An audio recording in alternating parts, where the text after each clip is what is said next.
Welcome back to the Movie Date with Rob and Matt, a podcast for people who love talking about movies or TV shows and don't want to be too smug about it. And I'm Matt.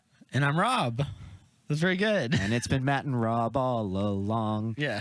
How you doing, man? I'm doing good, man. I've been slowly finishing up some comic books that I got that I'm really excited about. My comic books, I always go through them like watching TV shows. Like some people, I know you don't like The Office, but like some people just like rewatch The Office. Mm-hmm. I'm like that with some of my favorite comics. Well, that's Parks and Rec for me. Start a new one, and then I just go to like, I'm gonna finish this one, or go back and read that one again. Yeah, comic books have never been a. I think I'm one of those people with comic books that I didn't start reading them really until The Dark Knight came out. And that re-energized my love of Batman, and so I started reading Batman. I didn't start reading comics till like 2007, like I was 16 or something like that. Like I had like some trades when I was a kid, but they were mostly just like, oh, I'm supposed to have comic books. Never read them. Yeah, I was just like, I was watching cartoons. What was the first comic book you remember reading and being like, oh, this is great? Like comic books can be more than just like, this is a job for Superman or something like that. Like they can be like, I mean, obviously, like I don't want to throw Alan Moore in right now, but I think around that time, one of the first ones I read going back into it was The Long Halloween, Batman: The Long Halloween. It's a good one. Tim Sale and oh no, Jeff Loeb. Yeah, Jeff Loeb, and I loved it. I was like, ooh, this is really good. And a lot of people don't care for Tim Sale. I'm thinking it's Tim Sale. Yeah, his art. Tim Sale. Yeah, the artwork is an acquired taste. I kind of like it. I love it. It's got those big giant Joker smiles and stuff. I thought it was so stylized and so slick, and that really appealed to me. Ironically, my first comic was also a very stylized one. The first comic I watched was because I saw a preview for 300, so I read that, and it is also very much stylized. Like Frank Miller's art is for a lot of people like they'll be like, oh, I love his comic books, but I wish the artwork was more conventional. And like I'm kind of like, I can see why people say that. I don't need conventional for those stories. I mean, can you imagine Sin City being conventional? No. It would be so boring. That was the next thing that I got. I saw that, and I'd seen the movie, and I loved the movie, but I never thought to go get the comic books. And then I bought the first like 4 stories of the comic book. Yeah, if Sin City hadn't had that unique style and that way they went about it, that movie wouldn't have looked the way it did. No. Because it's, you know, I think I've been looking at some stuff for when the people were talking about when The Legend of Zelda Wind Waker came out. Yeah, and it's very similar to where people are just like, I don't care for this art style, and they're the like, heads are big and the feet are the legs are kind of too small. Why is it so like stylized? And it's just like I kind of liked it. I was like, yeah, it's one of the best games. It's like it's a phenomenal concept, and then they're like, fine. How about some gritty Twilight Princess for you? A fine game. But in my opinion, was that like the new one where you have like the wolf and stuff? Like a few years ago, yeah. By a few years ago, that's like 10 years old. and like, yeah, that's what I mean. I don't know. I don't keep up with games enough. But like, I always like both of them. You know, I like comic books that are like so, like the art is like just Greek gods. Mm-hmm. Like the kind of like really classic. I mean, I like Jim Lee. I love Jim Lee's artwork. Like that's like when I think of those. Hush was a fun read. It's not. I don't think it's anything too spectacular, but it's a really fun read. The problem with Hush is that you know who the villain is, the only new character in the comic book, and you know it immediately. Well, I mean, Riddler's kind of like at the end, like I kind of was pulling all the strings. Yeah, and Batman was just like, but when you're still a joke. Yeah, when I think of like classic comic book images of Superman and Batman, like Hush is what I think of. Mm-hmm. So I understand like there's like I do like those styles, especially for certain characters, whereas like certain other characters I'm willing to be like do a weird crazy thing. Batman lends himself well to a bunch of different styles because you can do that the charcoaly chiaroscuro kind of style. Mm-hmm. You can do a Tim Sale style, and you can do the classic, you know, Jim Lee or whatever style, or whoever else. Or Ivan Rice is like one of my favorite guys, and his art is very like it's very statuesque, and it's very like, especially when he's doing like a DC or a Justice League title, they're very like they're chiseled out of marble kind of. Or you can go as far as someone like, and I can't believe I'm blanking on his name right now, who does the hyper realistic, like almost photographic. Alex Ross. Yeah. You go to the full extreme, which is Alex Ross. Yeah, that stuff is Kingdom like Come. That stuff is the stuff that like that's almost like taken from like it's like Norman Rockwell. Norman Rockwell, and yeah. superheroes. And I love that story, and like the thing I love most about that artwork is that like one, he bases it off real people that he knows. So like in the back of the book, you see a list of pictures of people that he uses models for Superman or like Shazam or whatever, and like.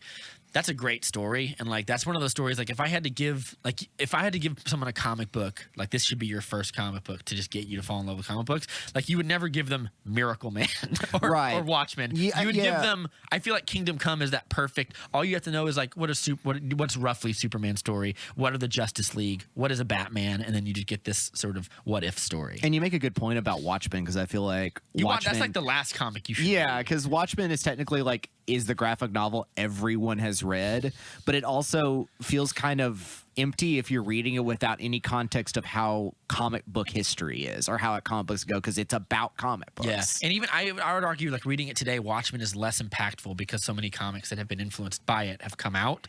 So when you read it now, I'm not saying it's not amazing, it still is. It's still very well made. But when you read it, it's kind of like, I kind of get it. Yeah. Like I can imagine someone reading and be like, it's okay. It's like, kind of like I kind of want to be like, you don't understand. But it's kind of like when I watched Arrested Development the first time after when I didn't watch it when it was come out, and how I'm like, oh yeah, years and years of comedy have been inspired by it. Yeah, I was like, oh, this is pretty funny. This is really enjoyable. And it's like you have to understand this is what broke the mold for modern television comedy. Yeah. There would be no Office or Parks and Rec without the show. It's like it's your friend showing you a movie that he loves, but you don't quite understand why he loves it. And it's like, this is one of the most influential films in my life. And then you're like, oh, cool, okay, whatever. A little bit of that. So like, and I would also argue that like Watchmen might be like Alan Moore's best, but I think his most prolific is like Miracle Man, or even like I haven't read LXG, but a lot of people speak very highly of that. Like, I've talked a lot about League of Extraordinary Gentlemen. That's another one that has a very stylized look to it because of Kevin O'Neill's artwork. Yeah. I feel like both of those, just as stories, are a little bit more groundbreaking,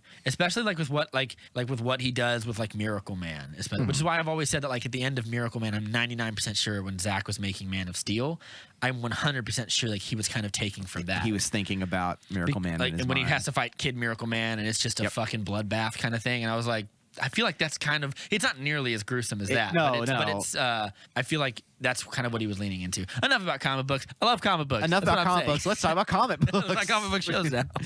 We're talking about WandaVision. We're going to talk about WandaVision today. WandaVision.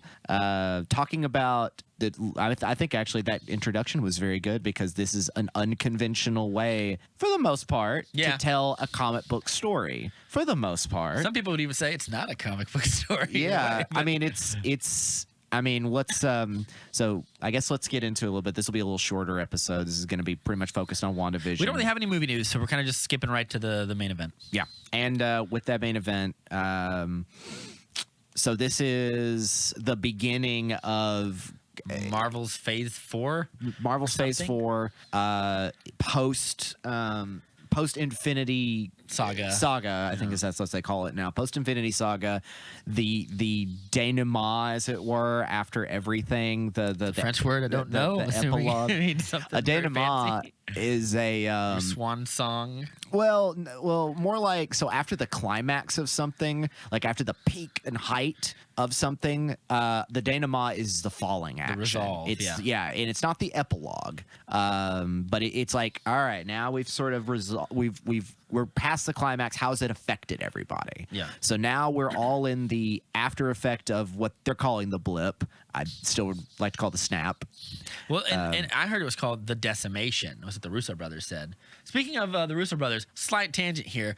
A bunch of like comic book people gave Zack Snyder the old attaboy on Twitter yesterday when it came out, including the Russo brothers sent out a tweet because they just did that new movie Cherry, which I need to check out with Tom Holland or whatever. And they said from two superhero fanatics to another, can't wait to watch on the 18th. Matt Reeves.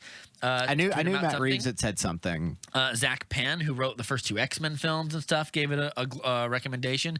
Gail Simone, who is quite the I don't want to say she's a lovely troll on Twitter, kind of. If you read her she's Twitter got account. Great opinions. Yeah, and she can spar with the best of them. Yeah, and she does because she's one of the old guard. Like she's kind of a statesperson. And if you say till the end of the credits, he thanks a bunch of comic book creators, and Gail Simone is one of them. That's awesome. And she saw the movie but didn't see that part, so she went back and watched it again. yet, and she's like I got a little misty eyed because she's not really on board with the other two movies, but she gave this one like a glowing recommendation. So like that's gonna really help. As you all can tell, the Snyder Cut has come out. Yeah. Our episode is coming. Any of our opinions on it here. I'm trying to try to be very, very reserved and not give too much of what I feel or what. But we're talking about a Russos, nutless monkey can figure out what I feel about it. Like we're gonna save all that stuff for our own episode. My buddy Blake's gonna come on. So I'm not going to say anything about what I feel about the movie yet. There's some reviews out if you want to go read them. And the reviews span from tacit, what's the word? Tacit tolerance to soaring praise. And I feel like if you know me, you'll know where I fall on some of those things. Anyway, we're here to talk about WandaVision. We're here to talk about WandaVision. Zack Snyder won't be mentioned once more in this whole episode of things. I'm sure he liked it. So WandaVision is in, as going back to that, it's part of this, like, now that the dust endgame world now of that the MCU. the dust has both settled and reconverged into people. Also, like, it takes place before the new Spider-Man movie, Far From Home. I haven't seen Far From Home yet. Oh, really? You should check it out. I think I should. It takes place several months or something after it, and then I heard this is like a few weeks after Endgame. This does seem like it's about a few weeks after that. And I don't know if that was intentional or if they have a grand scheme or if it's just like, we'll put it here. Because Falcon and the Winter Soldier, which is only 1 episode in now. One. Feels like it's significantly a little more later, like maybe a year or so. We'll find out because there's so much we don't know. But it's important to bring up Falcon and the Winter Soldier because that's just one of a piece of this coming out of Endgame, coming out of the Infinity Saga that we're left with the characters. And I don't know what's your take on the primary characters of Vision and Wanda or Scarlet Witch? Squandered opportunity is my opinion. This is all before WandaVision. Before WandaVision. Because I felt the same way. I was especially Vision. Vision is an incredibly powerful character, and he's always seems to be like written in such a way as like we have to take him out of the equation, which is kind of silly. It's sort of like, funny because he's been there since literally the beginning as Jarvis. Yeah, he's literally just been here since movie 1. It'd be like writing a Justice League story and being like, we got to get rid of Superman. We don't know what to do with him. Like for example, a good example, because I actually like Age of Ultron. I don't think is a particularly amazing movie. I think it's fine. But one of my favorite parts about that is Vision, because he does a lot of stuff in it. Essentially, when he finally comes around. But to juxtapose he's kind of like the opposite of. He's kind of like the obvious opposite of what Ultron is. They're both synthetic beings. He's sort of like Marvel's Martian Manhunter in a way. That checks out. Kind of a little bit. I don't know if he does telepathy. I don't know if he's nearly that powerful, but he's quite a tier character or something. But so he does quite a lot in that story. And then to juxtapose that with the next time we see him in Civil War, he doesn't get a lot to do. There's a great scene where they're all having their little debate around the board table of should we or should we not sign. You've seen Civil War. It's been a long time. I think that might be one of the ones I need to watch again because my opinion on Civil War was like, well, that happened. I didn't care for it as much. And I still was like, I liked Winter Soldier. You like the comic version better? I only read a little bit of it, but when that was happening, when Civil War was happening, that was such a huge event. Like, it felt big. Like, I was a little more tuned into the comic book world. I was a little more online with it. Yeah. And so watching it unfold was very exciting to see happen. Like, I was like, oh my gosh, this seems like a monumental moment. And it's a monumental moment we really haven't had a lot. Maybe I'm just out of the, but you know, it was one of the big ones. It was sort of like DC's, because I remember they also had Infinity Crisis, and then after that was Final Crisis, and being Batman related and loving Grant Morrison, that led into Batman Rest in Peace, and then the Court of the Owls. Final Crisis is the one where Darkseid incinerates him with an Omega Beam, and then he shoots him with the Radion Bullet. One of the most dope standoffs in comic history. If you haven't read, it's Final Crisis is the name of the. That's Final Crisis. That's all Grant Morrison as well. Yes, right? And that's an awesome comic as well. It's also one of my favorite versions of Darkseid because he's very fatalistic and stuff, and he's very kind of chill in a weird way. But so like these are nihilists, dude. Yeah, and Civil War Vision, like they're having their little powwow around the table. Should we or should we not sign it? And Vision kind of comes in with a very logical response of, since Tony Stark has become Iron Man, we've had an exponential growth in the amount of superheroes and in the amount of superhero catastrophic events that could have happened but haven't. And he goes, oversight is not something that we should dismiss out of hand or whatever. A very logical statement. I really love Civil War. It's one of my favorite Marvel movies. My biggest problem with it is the fact that they don't really give nearly enough time to this philosophical argument, whereas Tony Stark is like, a lot of bad stuff has happened and we haven't really been as responsible as we should, and we should be more responsible. And Captain America's response is basically, nuh-uh. Like, he doesn't really ever give the argument. He doesn't for the other side. Right. And I'm really disappointed because of that, because I expected more of that kind of plot line. But like, so to get to like the big airport scene where they're all fighting, the Vision does like 3 things.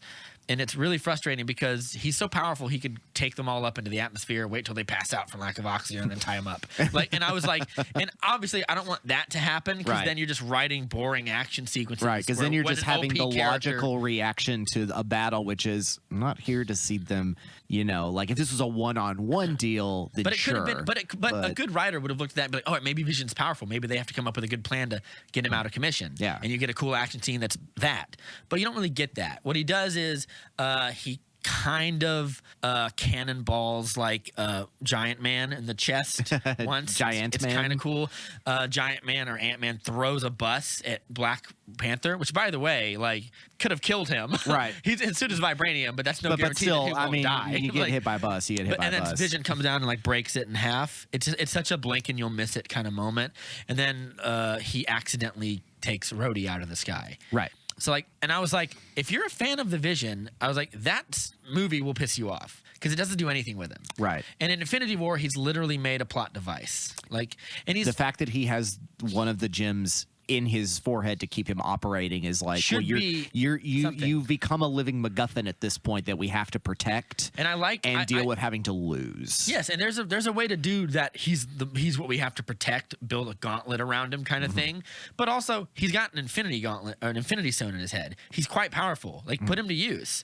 Like and maybe like the battle goes like, this is one of my critiques of Infinity War is like, if maybe you write it to where the battle starts to go bad even after Thor has arrived and Vision's like, you know what? I'm not just going to sit up here and cower. And I was like, if I survive just to let all my friends in the world sacrifice themselves for me, I'd rather die anyway. I'd rather die fighting. And then have him go out there and do some cool, give him some cool action stuff to do for once. But no, like I like the fact that over those 3 movies, Ultron, Civil War, and Infinity War, the relationship between him and Wanda grows very organically.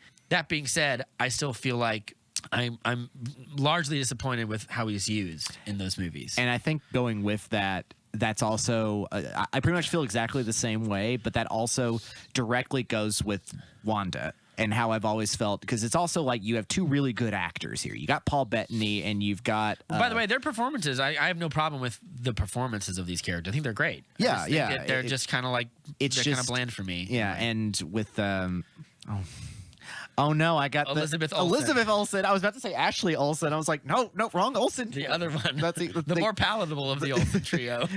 But in the same way, like you have a character like Wanda, and I was just thinking about this on the way here, where she's a real odd duck for the Avengers because she's the only one. I mean, the show does reveal a little bit about her past, but she's one of the only ones that is not a warrior or a soldier or a spy or something like that. She's just kind of this lost person who, has these powers. And so she's always been like this vulnerable fringe in the Avengers who, when Vision shows up, that's someone she can kind of connect with. It's someone she could finally start working on herself. But I can always sort of tell, much like with Vision, they didn't know what to do with her. Yeah. They gave her some great moments to figure out what to do with her. In like Endgame and in Infinity War, they give her enough moments, and I'm like, that they gave her more to do than Vision. Like she almost takes out Thanos in a way. And I'm like, that's cool. But like as a character, I don't know enough about her. I never know how she's really like in Civil War. I kind of know she's feeling kind of put upon because the world blames her for a building getting blown up, essentially. Right. For the whole Sokovian situation. Yeah. And like, the situation in Nigeria or whatever. Oh, right. At the beginning of the movie. Oh, right. With what's his name? With Crossbones. Yes, with Crossbones. Yeah. So like, I kind of I get her feelings there. It's like, oh, everyone's afraid of me.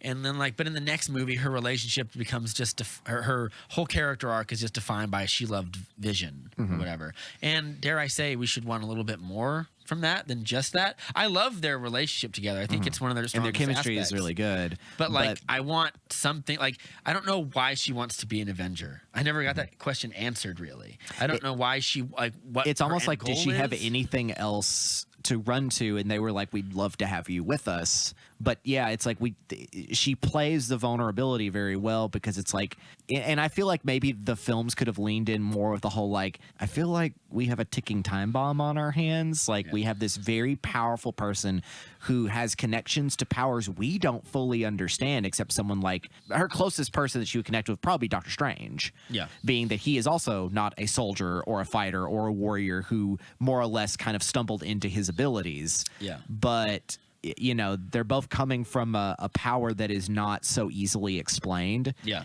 But with her, was forced upon her through nefarious means and double dosed in trauma. Yeah. And I feel like this may be something, when we get to talking about WandaVision, could have been built up more, is the ticking time bomb of how much more trauma and how much more tragedy can this character take before it reaches the boiling point. Yeah. And but again, I think very similar to what you're saying with the Vision, they're just kind of, I mean, with the films that you already have so many characters, I feel like they really fade in the background. By the time we got to Civil War, they're coasting. Yeah. Is what I felt.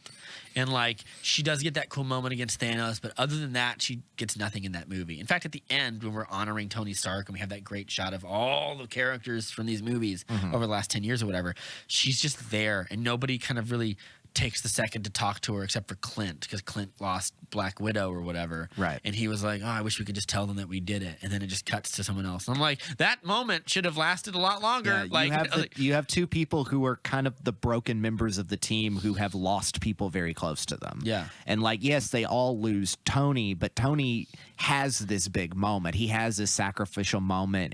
But you know, Pietro dies rather brutally. And before he's even like initiated into their knowledge of him. Yeah. And Black Widow is, you know, dies rather tragically in the same situation. Yeah. And it's kind of like, well, you know, we got the two people who were kind of, while everyone's high-fiving, they're the ones in the back just like, what did we win? Yeah. You know, and it's like there's some drama there. There can be some drama there. And obviously. And yeah, because at least Hawkeye gets his family back. Yeah. Like, she doesn't get Vision back. I mean, that's kind of one of the great parts of the opening of Endgame is that sequence with him there with his family and then looking around as they disappear. Yeah. Yeah. And that's like, okay. Yeah. That sets the tone. But now we've passed that and we enter this where it is literally in the title is WandaVision. Yeah. A very creative title that took me a minute to be like, it's got layers. Okay. But I was kind of like going into this sort of like, all right, these are two characters I don't particularly am not like enthusiastic for. Yeah, I agree. What are they going to do with this? And well, they did this. So what did you think going into it, like the first few episodes? So or do you want to kind of lay out?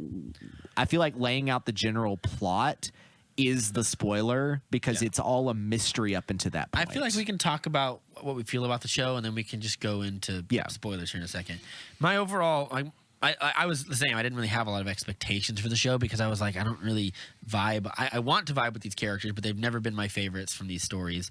And so I should, throw in like, from the trailers and everything, we knew there was going to be a mystery, but also we knew it revolves around like a sitcom thing. Right? Is it an illusion or is it a whatever? Like, we knew there was some sort of mystery involved. Right? In all. Because as you know, if you're not familiar, if you're just kind of listening in, the structure of the series is each episode is housed in a different generation of American television, American style sitcoms. Going as early as I Love Lucy, 50s, I think. Dick Van Dyke. Kind of Brady Bunch style, all the way up into like the Full 90s House-ish and something, and then like what would the 90s one be? The 90s one was Malcolm in the Middle. Oh yeah, I guess it was Malcolm in the Middle. Yeah, Yeah, but because they're like, what? They couldn't do Seinfeld, so they're like, what do we got? Malcolm in the Middle, that late 90s. And then it kind of becomes like The Office or Community or something, one of those kinds of shows. Yeah. My overall feelings after all this show and like from beginning to end was, all right. Like I was a little underwhelmed by everything.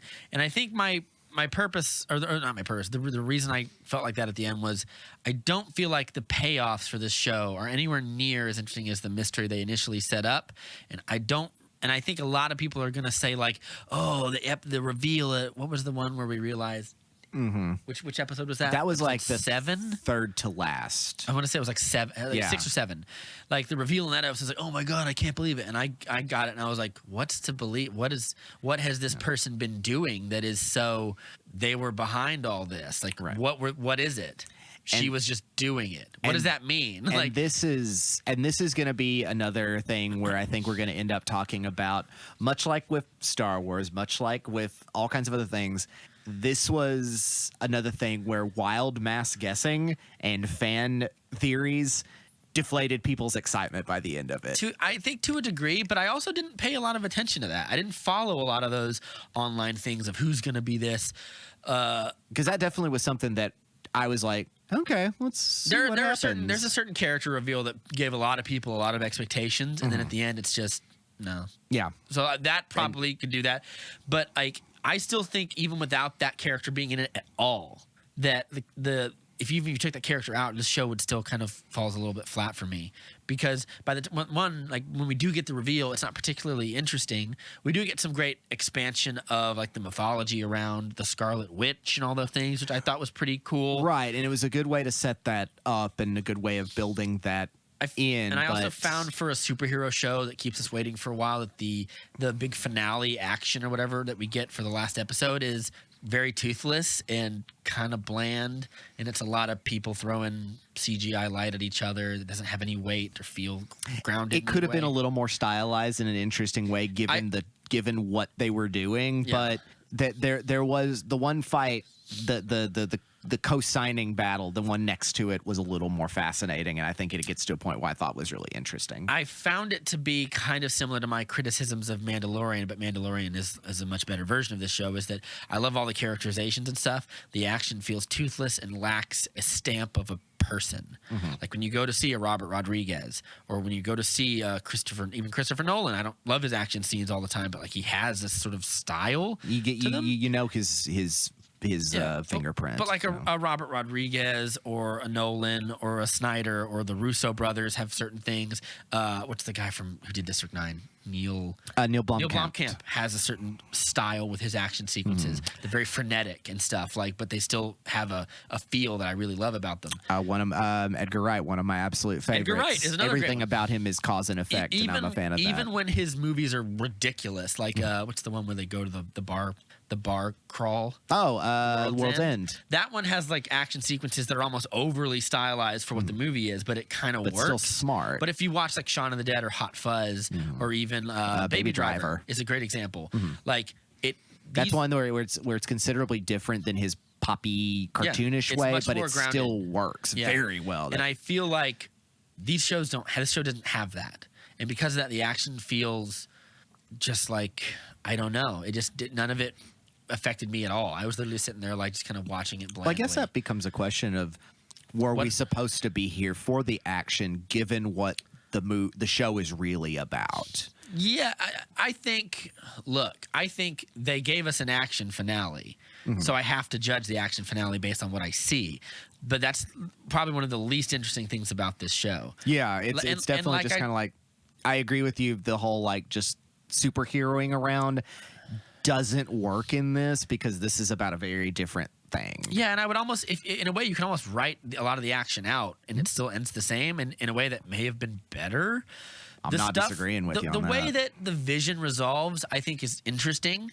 Much more interesting. And we'll get to some of that stuff in spoilers. I think the character stuff, and my biggest praise would be seeing Wanda and Vision's relationship evolve and grow, and also the flashbacks to them first getting to know each other really warmed my heart.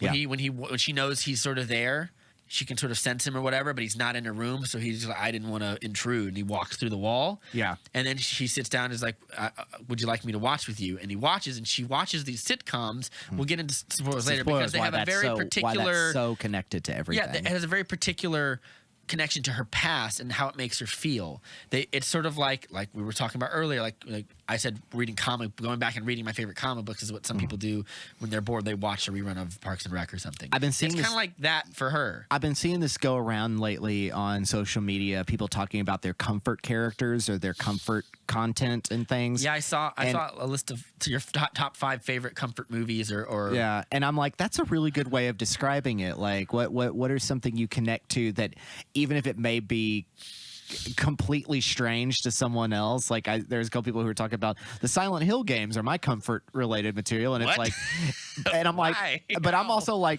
yeah, I get that. I like revisiting that town every now and then. It's got a sense of familiarity and comfort to me, even though it's a nightmare world. And also just going to like the acting thing, watching Paul Bettany react to like, this is humorous because he got hurt. But there's no, and like he's understanding the formula of a sitcom. He's like, well, like, could he not die? She's like, it's not that kind of show. She's like, what does that mean? He's like, and watching him be smart and figure stuff out, that's very fun. And also watching him lean into the slapstick and just literally just be. Oh yeah, the actual sitcom episodes of the show themselves are also very fun in their own way. And that's where all of this is also just a way for Elizabeth Olsen to just get to do what I don't think the series has allowed her to do, which is to really act. Yeah. Really show that ability that she has and really show that instrument that she has of being able to go between so funny and quirky, but also such drama in it, because she's Wanda throughout. Yeah. Kind of putting on a performance. Yeah. And I feel like for those parts of the show I think are really great. But I can understand why a person would watch this show, and nobody has. Everyone seems to really love the show, and I'd be lying if I said I wasn't a little bewildered at like some of the praise, because I felt a lot of the reveals felt very flat by the end. And I can see someone watching the show be like, so the show's kind of one gimmick till you get to the reveal, and the reveal doesn't satisfy. I think that's the problem with a show like this, is when you set up what is actually happening here, and the reveal doesn't hit you well, you won't like it. You won't. Like, there's just no way around it. And I feel like... Yeah, go ahead. Yeah. And I feel like the reveals we get here versus the setup, like the setup is 10 out of 10, and the reveal is like a 6 out of 10 or something like that. Like, even like, I guess, do you want to go ahead and get into spoilers so we can talk I'll say one more thing, kind of like a counter thought about it, is that the show, I think, may have played a little bit. I don't know how intentionally, because, it's funny. I see a lot of people talking about how quote unquote weird and strange the show is. And I'm like, no, I didn't feel it was strange. Y'all need to watch Legion or something. If you want to know what Marvel can do that's weird, it's pretty conventional. It's just you're trying to put clues together, and whether those clues come together successfully, that's not the point. I think it could be argued that the expecting it to be something more plot, more canonical, more large than it is may not have been the point, and it may just have been this small story the entire time. And it mostly, because that's what a lot of people were able like about it, is that it is a really great show about grief, and it is a really great show about someone trying to make sense of their trauma and do it in all the wrong ways. I agree with that. And what are the consequences of that? And we'll get into it there. We'll go ahead and get into it. I do have nice things to say about this show. I'm with you about I just feel like kind of just was like, oh, the next chapter in the MCU saga. And I was like, if you go into that mindset, the show's going to piss you off. Yeah, because mostly what happens to these characters is what happens to the characters outside of the literal bubble. Yeah. Which is Monica, and mostly Monica Rambeau. Her character, I forgot, was the the little girl from Captain Marvel. Captain Marvel. Yeah. And I was just like, why is this character this important? Who is this person? I was like, I had a lot of that, and then I was like, oh, is this? And then I kind of went back and checked on it, and I was like, oh, it is. I'm not rewatching Captain Marvel, but like, but like, when I was watching that, I was like, oh, so it's the little girl from Captain Marvel or whatever. I kind of got that. I felt they leaned a lot hard. I felt like for the amount of time they leaned hard on her.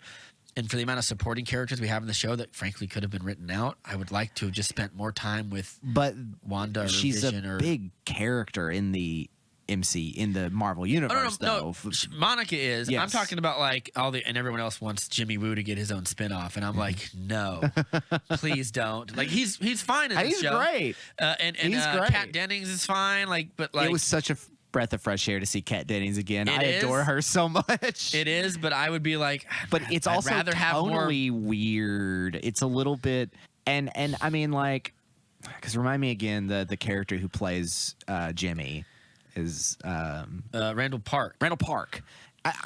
I like that character, but I had a hard time really kind of getting his character. Like I was like, is he kind of like a a quirky detective type, and it never really landed for me. Yeah. Unlike Darcy. And to be fair, not every character has to be like an archetype or something, but like it's not that any of the characters are bad; they're all fine. I'm just like, but when I'm watching them have like a whole 5-minute scene of exposition, I'm like, I'd rather just be back with Vision and Wanda. Like I'm kind of like that. And that's because they've set up such a great little community of these characters. And I guess we can get into it. We can just start talking about it. Yeah. Another thing that we've been skirting around it, but probably one of the best things about this whole thing, even though their character kind of is just this, and I'm hoping there's some way we can see her again, is Catherine Hahn playing Agatha Harkness or Agnes. Felt kind of flat for me. I think soared for me. I think the performance is great, but what it means for the show was just like, I'm like, nothing. Like I don't. Well, yeah, it does seem like it is only condensed into WandaVision, and she has no other purpose outside of it. Yeah, and I'm like, you have a very potentially powerful character, and you also have an actress who has pretty much mostly done comedy. She was really good in this HBO series. You'll have to give me a minute. I have to go find some information on it real quick. Sure. Based on a book that she's really good in. Yeah. No, I think my biggest problem with her is like if we'll get to tracing through the episodes a little bit in a second, but like when it is revealed, we're in full spoilers, by the way, for anyone listening. So if you haven't watched it, please go watch it and come back to this. But when we get to the reveal that it's her all along, I literally said to to no one in my room, I was like, what does that even mean? It was her all along. But it wasn't her all along. It was Wanda all along. So what do they mean? Like, it's been Agatha all along. Like, I know it's a reveal that everyone else is like, what? I can't believe it. And I was like, what do you mean you can't believe it? Because it doesn't mean anything. Well, she's been manipulating her the whole time. Like, has she? How? Well, because she's like... Because the helicopter that they found in the bushes, that wasn't Agatha. No. Well, I think it's a thing where the guy who comes up through the sewer isn't Agatha. So, she manipulated her by getting the guy to pretend to be Pietro with... But also, like, she set up all these little things to emotionally play with her in order to get her to bring out your full potential. Name 3. Well, she shows those little sequences in it. She wants to keep the illusion going. That's what the thing is. She's trying to keep the illusion going so she can reach. That's why she made the rabbit appear. That's why she did all this. And it's just like, I want to make sure you reach your full potential of that chaos magic because I know what you are. And I want to be she wants her to be like, she wants her to come to her side like, I will teach you. Because in the comics, I believe, Agatha Harkness is Wanda Maximoff's like her stick. Her, it's the person that, trains her in the arcane arts, in magic. And so this is kind of their way of doing that. While, again, it's a little messy. It's a little messy, but I just don't know what she's behind. Like I get doing little things to mess with Wanda, but I feel like saying it's her all along is a huge stretch. And I also don't know. I think her end result is muddy. Like she wants to steal her chaos magic or something, and there's a weird plot hole where at the end, like, and I'm not a big fan of them just flying around shooting purple or red light at each other. It was kind of, especially after all the manipulation and small little things going on, it felt very kind of like, oh, we're just kind of flying, we're just kind of fighting. It didn't land for me. And to be perfectly honest, I'm not even against like a big finale, like even one that's like laden with energy or CGI or whatever. Like, we just finished watching the Snyder Cut. That thing goes balls to the wall for its finale. It's like, I'm not anti big bombastic finale, but this one actually didn't really, to be honest, didn't feel that bombastic at all. It just feels quite tame in a way. Especially considering it really wasn't built up anywhere else. Mrs. Fletcher was the series I was thinking of that Catherine Hahn's really good in. I think she did an interview for that on like Colbert or something. And she also voices the Dr. Octopus in Spider-Verse. The Spider-Verse, yeah. I remember her. But you're right, the character, I think I'm really gushing about the character because it's such a fun performance, but story-wise, is it though? I think it is. Absolutely. I found the performance, like the whole when it's Agatha all along and the wink at the camera kind of stuff. It's a great song. I felt like it's a bop. Like it's all right, but as a performance, I was like that part. I was like, it's okay. I was just kind of like more bewildered than I was hating it or liking it. It's hammy, and when she actually gets into the nitty gritty of the plot, it's like, I was exiled by these Salem witches and stuff, and that could have used more fleshing out as well. Like what? So I know magic is real in the sense of like Doctor Strange, but are there like different kinds of magic and stuff, and like I feel like that could have taken another 10 minutes. Well, that could have throughout of explaining some of this stuff and telling me what's happened, why are they upset with her, what did she do, and why does she want Wanda's power? And Wanda apparently, and also like the plot hole for me is like it feels a little revisionist to be like, no, her powers have always been magic, but up until this point we've always just said no, it's just like red light. That like from Age of Ultron when she gets it, they get it from. The Mind Stone from Loki's, because if you watch Age of Ultron, the Loki's staff that he uses to like brainwash people has an Infinity Stone inside of it. Yes, it does. Yeah, that was one of the ones that they went and got.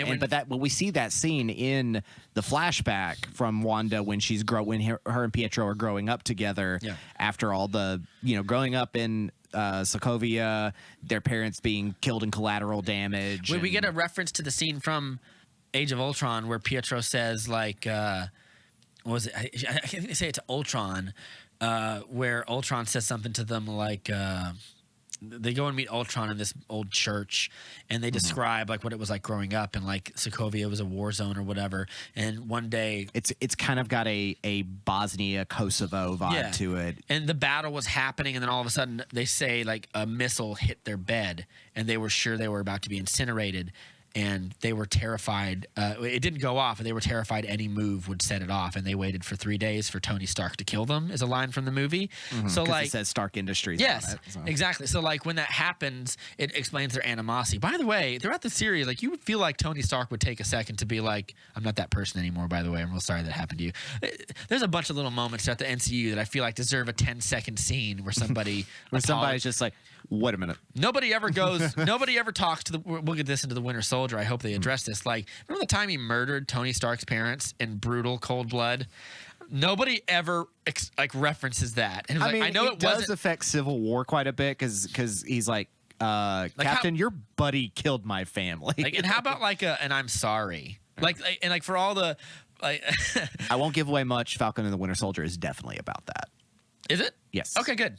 That's kind of the Winter Soldier angle is Bucky in recovery. That's all I'll say. That's good. I appreciate that, and because that's the one thing that I was always upset by is that he never even when they're fighting each other, you'd feel like a great little scene was after he blows off Winter Soldier's arm in that fight in the silo or whatever, where it's like Cap and Bucky versus Iron Man or whatever.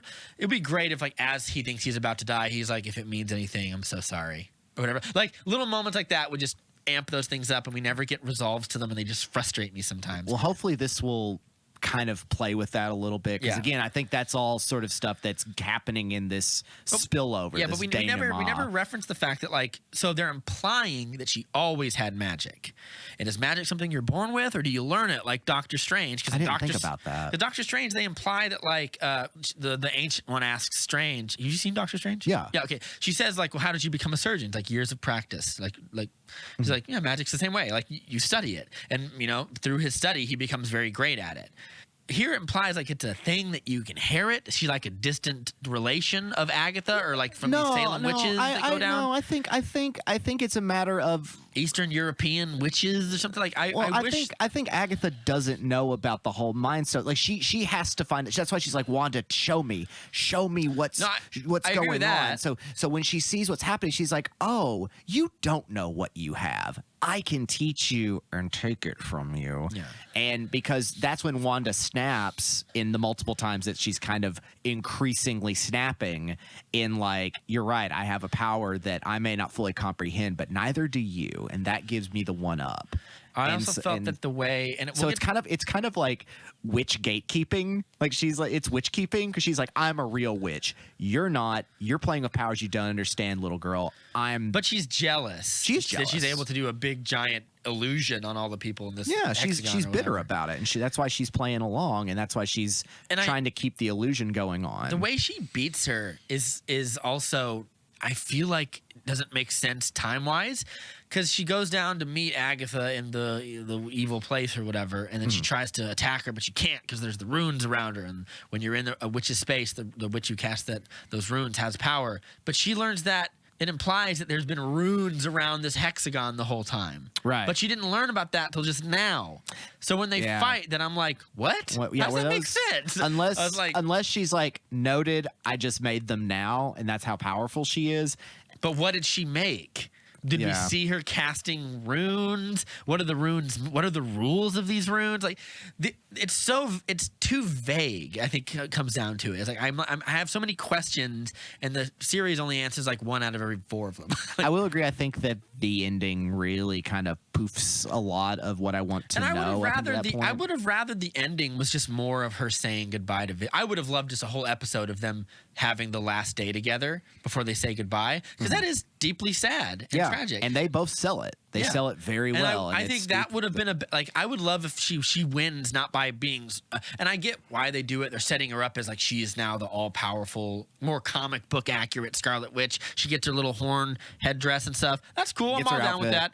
There's a way to do that and also do the thing that I'm saying, I guess. But like, well, it's also kind of like towards the end. I when I was talking to people about it, I was like, how are they going to end this with Wanda being like redeemed? And they don't. And I think that that's unique. Like, obviously, I think if we're casting, yeah, she kind of says them like they have their every right to be mad at me, kind of thing. Right. And it's just I like appreciate that. I'm still gonna be a wild card. Like I'm still not ready to rejoin the world. And they're like, she's like, bye. Don't follow me. What was this other cameo we were supposed to get at the end? Okay, so I heard like there's another cameo. It's gonna blow your mind. So I was like, I want to kind of track back a little bit. Yeah. Because that cameo thing I think is part of. Was it the Skrull? No. So Paul Bettany kind of ended up having to go and was blushing and was just kind of like, I was mostly just being facetious. The cameo was me. It was the White Vision, and I think that that plays with, because I think even. We take these stuff so seriously. We do. And I think because this also comes up in and I think even Matt Shackman, the director of it all, the co-creator with Jacqueline Schaefer, checking out that. I think even they were just like, by the end, we're sort of squirming in their seats like, sorry guys, this wasn't ever meant to be a big like milestone story moment for the MCU and all. It was mostly just about WandaVision, and about these characters, and they're kind of like shrugging, like it's the battle of expectations. Well, there becomes they did a lot. Maybe they didn't, but a lot of other kind of people, did a lot of talking up about what this show was going to be. Right. And I would rather someone have said it's not this big genre-defining thing. It's really a small story about Wanda and her grief. cool. I am now much more primed for what it is. And I'm not saying that, like, you can still judge that could the show. possibly deflate people's expectations of wanting the mystery. Like, just because the mystery doesn't end up being what you want it to be doesn't mean an audience is deserved a finale that they want. Yeah. You know, like I said, I kind of would have done without the whole finale in a lot of ways. So me like, too. I thought the fighting and everything, I kind of remember laughing a little bit like, this feels so inappropriate given the rest of the series. and just like not that impressive. Like it's just like throwing CGI junk at each other, and I'm just like the White Vision stuff was a little more interesting, but not because of the action. Like even that got to the point where they're just phasing through each other forever, and I'm like, this is ridiculous. Well, this is not entertaining. I was like, that's really cool, because I was like, oh, it's right, cool that's once. really cool. It's cool once. Because I started thinking about other media that could use that and be like, oh, that's interesting. CG. Also, he never uses that in the other movies. Yeah. He doesn't. He only does it like he does it when he walks through a wall to talk to Wanda. But he never when he's fighting Corvus. Be intangible. Yeah, when he's fighting like Corvus Glaive and Proxima Midnight, he doesn't do it. And I'm just like, that's my problem with those shows is they lowball him so much. They use the forehead laser like once that whole movie of Infinity War. And I was like, he's more powerful than this. You can do so much more stuff with this right now. And we should get into a couple of things. I'd like to start tracing the episode so I can start talking about some of the goods. Because I know it seems like I'm kicking it real hard, and I do have nice stuff to say about it. But kicking at the end, but building up to it. And also one last thing. The last credit scene where she's like hovering and everyone was like losing their minds. I'm like, am I supposed to know what's happening right now? Because I don't understand. She's reading the book and she's kind of floating like and stuff and doing evils. I don't get it. Do you know what I'm talking about? There was another post-credit scene where she's on a lake house, far away. And by she, you mean Wanda? Yes, and and when you go inside, like she's outside, but when you go inside, she's also inside. Like she astral projected herself outside, but she's in. That's got to be a build up to the multiverse of madness stuff right there. Like she's trying now. She's now.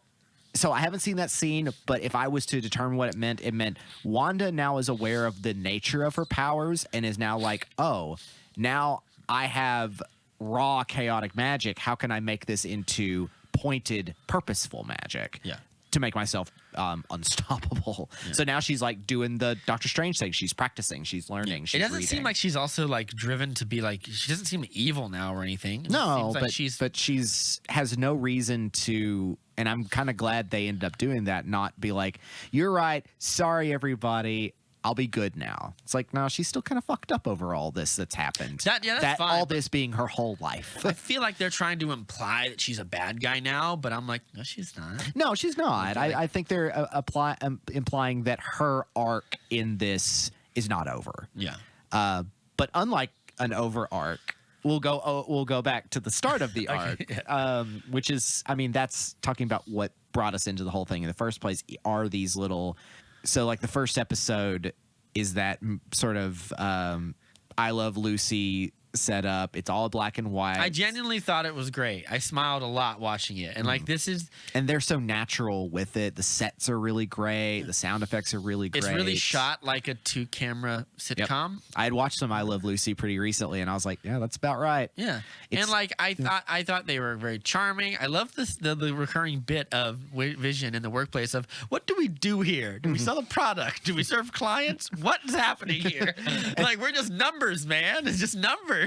Like, because like TV shows back then didn't we're just like, well, anything. we gotta get the big deal, Roger. That's right, Rob. I need to get the big deal. I love the idea that like a dinner would shatter your work life and stuff. Like they're trying to. We gotta have get ready for the big deal. We gotta get the people over. And I love that it's Fred Melmond and the mom from that 70s show. Yeah. And there's like a moment where it becomes kind of uncanny horror for a minute. When and he I was starts like choking. Yeah. And I love that. I was like, oh. Yeah, that's where you're starting to show its cracks, and I was like, all right, here we go. Because I like Wanda doesn't know what's happening either. She kind of gets lost in the performance, and like she develops like memories that are false memories, or we don't ever know that for sure, but like she doesn't know about that she was an Avenger and all that stuff. Like she's kind of trapped in the world of the show, and then it starts to those are those out. black holes. Ironically, as the show becomes more meta and talks to the camera, she knows more about what happened, right? Kind of thing. Because I think going back to the motivation of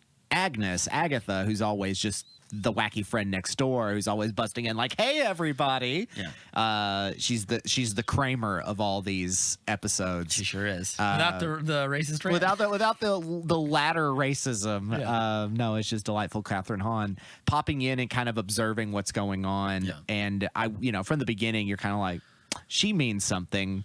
But I think even she is kind of like, why don't you remember what's going on with this whole scenario? Yeah.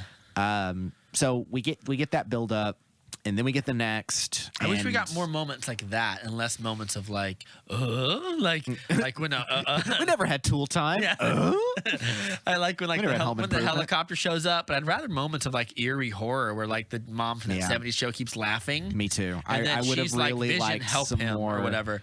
Like, I can see why someone watching this after a while would get a little tired of this thing and see it as a gimmick. I never quite got there, but I can see why someone else maybe would have. I got a little bored of that and was more interested in characters after about the time we get past the 70s one, where we're starting to where the outside characters start showing up. Captain Hayward and all these other characters show up, and Shield or Sword shows up and introduces themselves as cool. We finally get Sword confirmed in the MCU Swords and stuff. So. And that's another thing where the guy, I forget the actor who plays Haywood or whatever, everyone was just kind of like, he's Ultron, right? And everyone's like, what?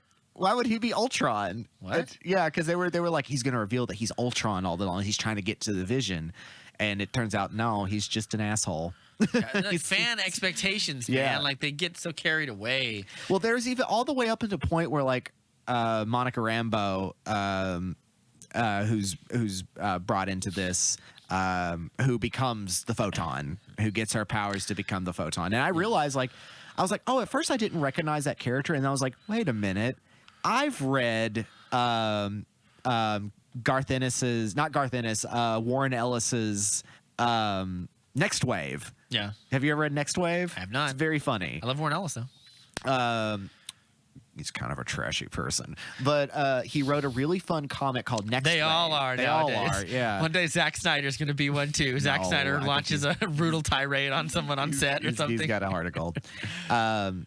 But Kevin Feige will be spotted doing coke and like something. I don't know. They Warren Ellis did a series called Next Wave that was in the middle of Civil War, so it has like that Civil War font and everything, but it was meant to be this side comedy, and it's all like defunct members of the Avengers and other groups that have kind of come together to just do the Agents of Hate.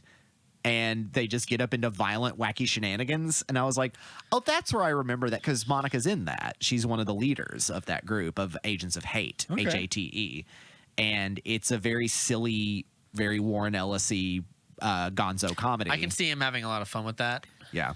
But that's he also did Castlevania as well. Yes, he did. Yeah, that's right. Until he not.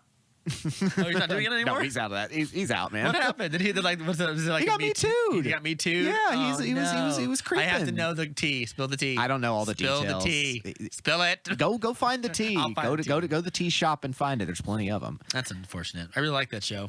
The show's still going. Yeah, that's good. Like the show's still going. He's just out. Yeah. They'll find somebody who's just as clever. Well, Adi Shankar is involved in it. He's really good. He did that awesome Power Rangers short that everyone loves. That's true. The R-rated one, or whatever. But that's some movie news I forgot about. We getting that new Mortal Kombat movie. You want to talk about Mortal Kombat real quick? No, not really. We'll save it. Whatever. But so let's move on to the next episode. I think that may be one of the characters who gets the most like is going to be a part of the future of the MCU. Is going to be Monica. Is going to be the Photon. Yeah, I can see that. So halfway point through, we get the introduction of the kids. She gets pregnant. Well, do we want to talk about the next episode where we have the? Is that it's the one that's in the 60s and they have the talent show and Vision gets all goofy. That's really great. That's a really fun one where she's trying to get with the mean girls. Yeah.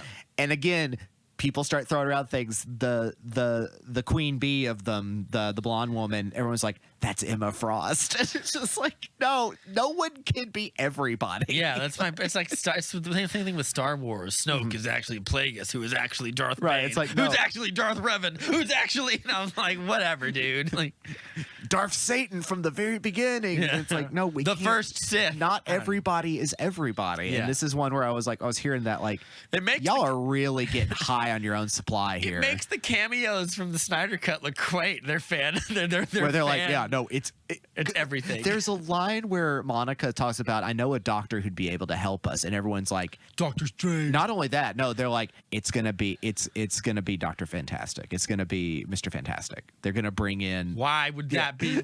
How would she know that? How would he already be established? Because I think everyone thought that this was the beginning of them bringing in mutants and bringing in their Fox. Because we'll get to it. Yeah. Let's save it for the episode Peyton coming Reed's up. doing it. He's doing the Fantastic Four, isn't he? Yes, I believe when so. When they announced that slate of new stuff. Peyton Reed should be doing it. Yeah, so why would he let them do it? Like, well, we'll get to why. He comes back from doing his episode of Mandalorian. He's like, all right, ready for Fantastic Four. Peyton, we need to talk to you. What? You've been let go. Yeah. That's quite a stretch. His arm stretches out.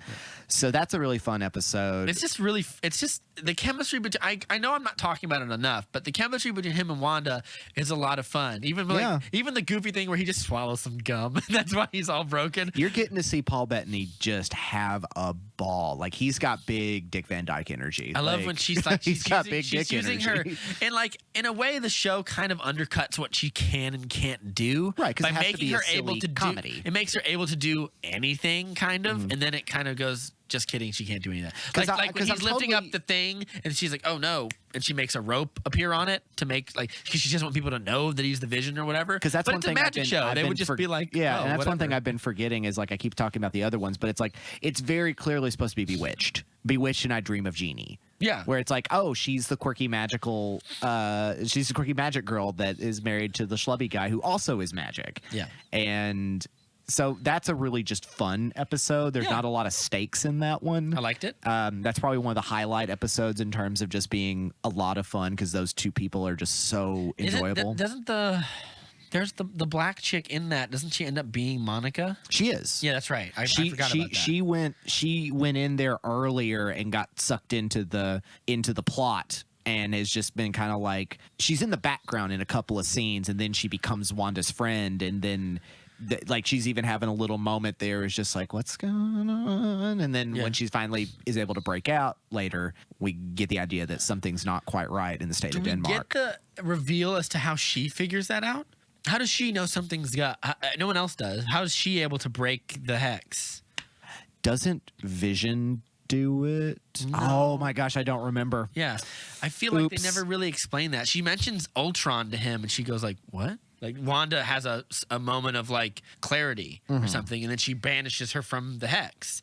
But I don't think maybe she was aware of everything and was able to kind of work through it and just was able to operate performing herself. I can't remember. I don't recall. And I really don't want to go back and watch like 4 episodes to figure it out. Either way, Monica's on the take. She knows what's going on, and she's trying to figure out like wasn't she sent by SWORD?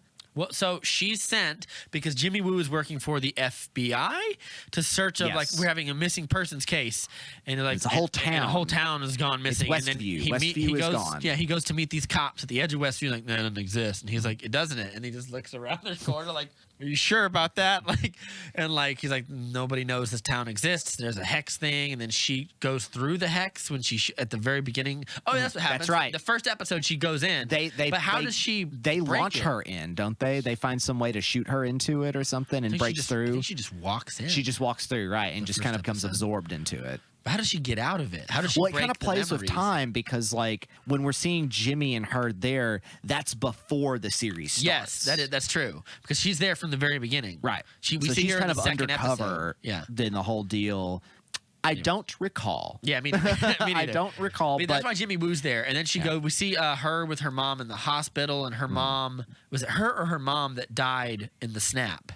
She did. She did. That's because right. And then her mom died while came, she was gone. She just came back to not catch her before she died of cancer. And we see how everyone comes back from the snap, which is really interesting. Really rematerialize exactly where they were without any knowledge, and everyone's freaking out. That was a good. The physics of space would say you would go to wherever you were in space. So if the Earth is in a different part of around the sun, you would materialize into space and don't worry about it. I know. Don't worry. But that would be there. Maybe it's on the other axis, like a bunch of people in another country just fall to the ground. Oh no, or just go into space. Like, oh, we didn't. Oh god. Yeah, but no, it was snap magic. Yeah, it was timey-wimey snap magic. Yeah, if otherwise, like, I mean, I love how that I'll accept that you can erase half the people from the universe, but you can't bring them back. It's so stupid. But yeah, I liked seeing that. Like, people just kind of come back right where they were. She immediately goes to Sword and is immediately welcomed back with her security clearance and everything.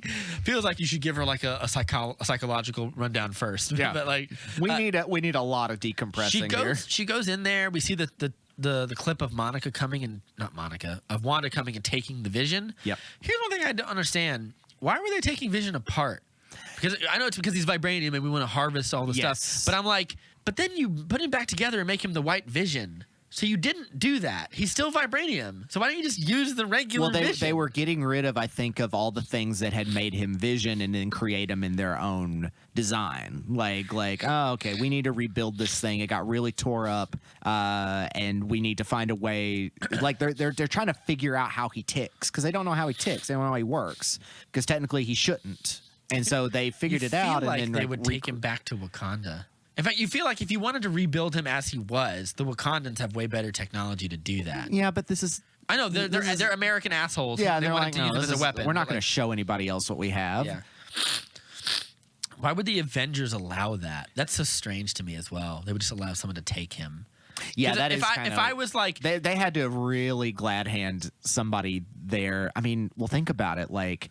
Who's left in the leadership? Who's representing the Avengers Hulk now? Happy would easily be like one of the higher ups. Oh, yeah. And War Machine could be like, well, I'm the Rhodey would have to be the guy because Rhodey's like the de facto American lead of the Avengers. Nobody's taking this. And like, if you want to take him, here's all my friends. Like, right. I would do that. Like, you wouldn't. I would let no one take Vision because I wouldn't trust that technology out there. That's a good question. That should have been something that was brought up, and I think it was a matter of just like, we don't have enough to bring someone at the end of the time, I don't really care about it, so don't worry about it. But like, I do find that strange. I do too. Now that you brought it up, I'm kind of like that took a lot of convincing to take the corpse of an Avenger. Like, yeah, especially one that could be technically brought you back. Could argue, nope, he's a machine, which means he's my property. Right. You can't have him. Like, well, technically he's Stark property. Yeah.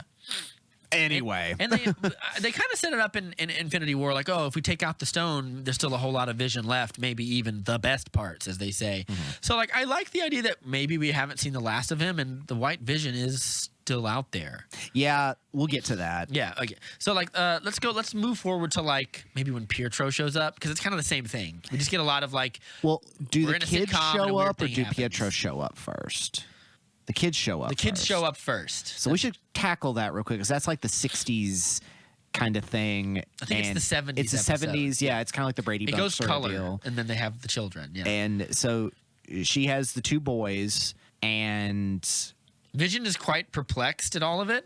Vision starts asking questions, which I really like. Yes. And he starts interrogating and being like, the consistency of this plot doesn't make any sense. Yeah, and I also like the fact that like he addresses like, it feels like yesterday we were in like a whole nother style, and now we're like, I like that he starts addressing the show. I like that he gets mad at Wanda for lying to him. Yeah, I don't think she knows. He has a really intense scene there. I think I know what you're talking about because it's also plays against the music. Like the music's kind of bouncy and everything, and he's like, no, wait a minute, you need to answer me. What is happening to these people? Because he's able to. Oh, he touches the guy in his work. The neighbor. Yeah, and that you start realizing like we could all feel her suffering. We could feel her pain. We're all in pain. He touches his guy at work first, doesn't he? Yes. He touches the guy at work, the guy who's like, we're a numbers guy. Yeah, we're a numbers and he just immediately freaks out. I have to call my wife. I have to call my girlfriend. He's like, zzz, and he just gives it back to him. And then he checks with Herb, the neighbor, and also checks with Agatha or Agnes, but she's just putting on a show. But he's Agatha commits to it because she even goes, "Do you want me to do that again?" That happens later or whatever. But like she does stuff like that. Remember when he walks outside and the I think it's the black neighbor with the chainsaw is like cutting through. That's what I mean. Her. Yeah. Okay. And it comes over and Tapman's just like, what's going on? You're and I think someone even recognizes him like, you're the Vision. You're an Avenger. Help us. Save us. Agatha does. Oh, he does that to Agatha during the Halloween episode. That's right, in the car. And she goes to like, the edge of town. Yeah. And she's just fucking with him. Yeah. Which is hilarious. But also that's like planting the seeds of disaster, being like, I need you to push you over here so you'll do something. Yeah. I like that the further he gets away from Wanda, the weaker everything is. Yeah. It's like everyone's just kind of frozen waiting for her to sort of come around. They're all like... It's like the Truman Show. They're like NPCs in a video game that haven't been loaded up yet. They're all T-posing, like in the corner somewhere, and then they activate. It's like, hello, citizen. Yeah. It's terrifying. Like, that's some uncanny spookiness there. I wish they would have leaned into... didn't lean into that. More of that. Yeah. But the kids grow up exponentially quickly, right? Because like they chose to, because they have agency. Yeah, and they are supposed to be. And this is something strange, because this is sort of like, if we're not going into the new world of Marvel, then what is this? They are what? Speed and Wiccan. I don't know. Okay, I don't know enough about I don't know enough about. They are characters. The children of Wanda are the characters Speed and Wiccan. So does the Vision have a penis? Do not bang the machines. Do not bang on the machines. Well, they didn't have sex. Yeah, technically, they have TV children. Right, they have TV children, and that's why he's like, what? Wait, but that question's gonna get raised. Is like, because what if the Vision comes back and wants to be with Wanda again, and she wants to have a family? Are they going to be able to? Is he capable of that? He's not just a machine, right? This is the Joss Whedon question, because Joss Whedon deliberately rewrote scenes in Justice League to where Cyborg had a lower body so he could have a penis, which feels really weird. Why would you do that? That's interesting. Yeah. But yeah, so but Paul Bettany also has a video where he was like, Joss Whedon insisted the Vision must have a penis. I feel like Joss Whedon has a weird robo kink that he needs hasn't worked out. Robo-peen. Yeah.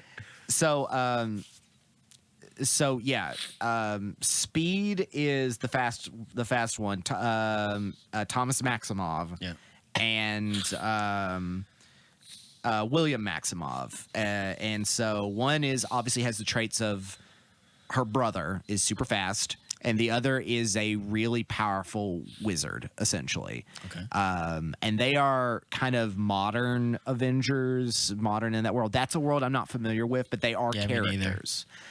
But obviously that really doesn't really play out to anything. They're more of like a reference and possibly a foretelling of something to come. But but for the time being, they are these two adorable children who also have these powers and are also kind of aware something's not quite right. Yeah. So they have more agency than everybody else. And also, do we ever really get an answer as to how, like, do we ever really get an answer as to, like, how Wanda becomes more aware? Well, she created it all. Yes, and then she forgets it, but how does she remember it? I think that's getting into the psychology of using distraction and dissociation. I think that's where you're starting to get a little more into the themes, a little more about like, I'm using this distraction to forget about the trauma. During I think it's the Halloween episode, she leaves the Hex and threatens the Sword agents. Yes, because they're breaking the illusion. And her accent changes back to kind of what she had before, because she has an American accent for most of the show. Right, but she has a slight Sokovian, Eastern European kind of accent. Not as strong as the actor who had played Pietro originally. Yeah, Aaron Taylor Johnson. Aaron Taylor Johnson leaned into it a lot more. Yeah. His was almost straight up Eastern European, while she kind of has a slight dialect. Yeah, so she can selectively remember it. So when she goes back into the Hex, does she forget again? No. I think she is, or is she just really wanting to live this? Okay, she's really committing to this. I'm not saying like this is a negative. It's just something I want to understand. Yeah, she's committing to this. She this is a life that she's living. I think that she's aware that she could break it any time, and any kind of threat to it is a threat to the script. And that's why even she has to, like, there's a scene where I think it's during the Halloween thing where the Evan Peters Pietro is telling like, oh, me and the kids are going to go out. And she says, wait, that's not supposed to happen.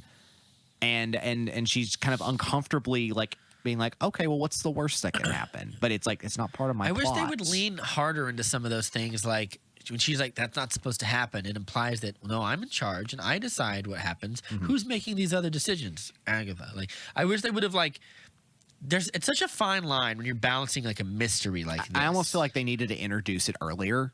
Introduce the Agatha all along like an episode earlier, maybe, so we could see how the production is going on a little. Like maybe more. Wanda makes a decision. I want this vase blue. I mean, we see kind of that. Like the stuff in her house starts to change, and I assume that's Agatha. That's what I'm saying. Like, well, it's so vague. That's like, the yeah. That's the whole, because if you remember in the Agatha all along video there, the little music video, she's the one that brings in the houseplant originally, and it's a force that changes. Yes. And that's like, she's like, I'm also decorating this set. I'm also and it's that shot where the camera pans back and she's behind the director's chair like, I'm directing the scenes here. Yeah. She's just my actress. She's the one that's creating everything. But that kind of implies that I feel like my problem with that reveal that causes like a real meta debate about creator and creator. It implies that she's behind the hex.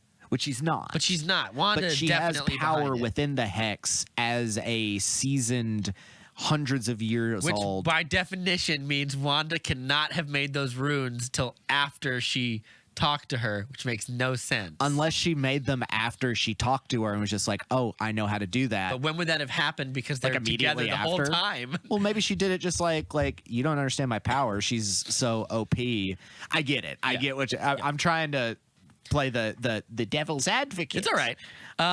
But I feel like they should have stuck the landing on those sort of little things a little bit better. Like make Wanda a little more concerned about like, why is this happening? I am supposed to have control in here. Why are they going off over there? Why is that changing? Like her anger towards Agatha for creating that needs to be a little stronger. Like, or just her own ruining my dream. Even before Agatha. Like just her experiencing it needs to be much more less like in that Office style episode or whatever. She's kind of like, what's going on? She's like, I don't know. I'm fine. Like she has this weird kind of like, it's a fun performance and everything, but like I feel like just like in the first episode, how you have that little moment of horror or like the music gets real intense. The camera does something it doesn't do the rest of the episode because the rest of the episode are these big wide shots like in a sitcom. Yeah, and then finally goes hand cam. It pulls in. Yeah. You need something like that to play with the style and make it. Yeah, I agree with you on that. Yeah, like something like that would have made it more obvious. Like this is not her intention and something's weird here. Like there's just a bunch of little things. I need to write that, like you said, I need to write that fan script. They need my notes in there or whatever. But well, speaking of the big fan script thing, I think the point where everyone really started, all the fans really was like, oh, is when she opens that door and Evan Peters is there. And then they all go, oh, at the end of the episode when it's just nobody. That feels like such a mistake. But two things on that. Yeah. One, very fantastic for them to do that, but at the same time, it's not Pietro from the Fox universe, and that's kind of like, well, because why cast the same actor? Why not get Aaron Taylor Johnson back? All sorts of questions are raised. Well, and it's kind of like they literally say it. They say you recast Pietro. They say that. You recast Which implies that Pietro is still Aaron Taylor Johnson. Yeah, and he is in that universe, but they just so the show, this baffles me because the character of Dick, whatever his name is, who is, we all thought was, oh, that's Pietro from the Fox.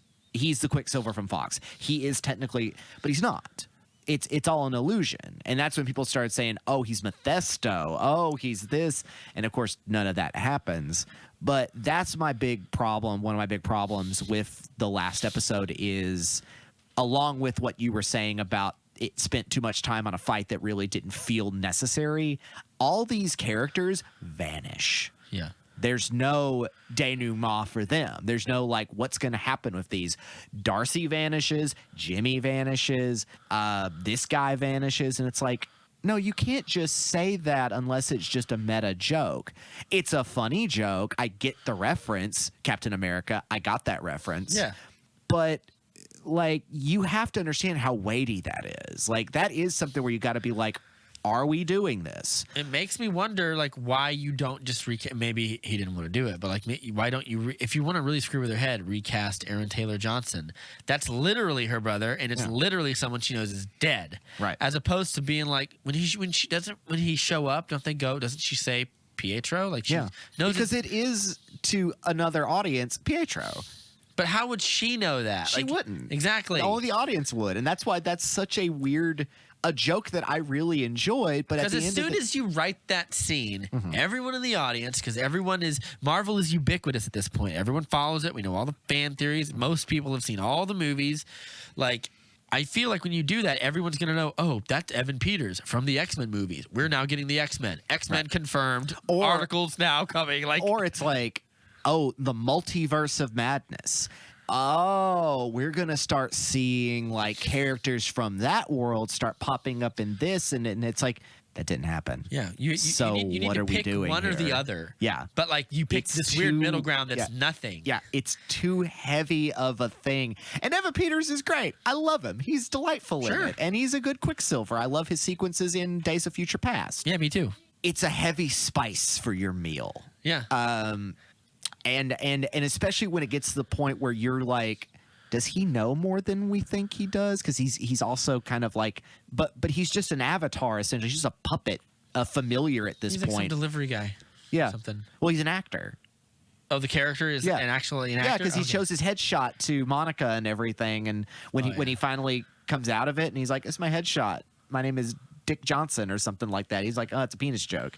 And everyone's just kind of like, that's it? Is that the last time we're seeing Evan Peters here? It's like a little turd in the ice cream. I know it's not a fuck you to the audience because again, the show does not.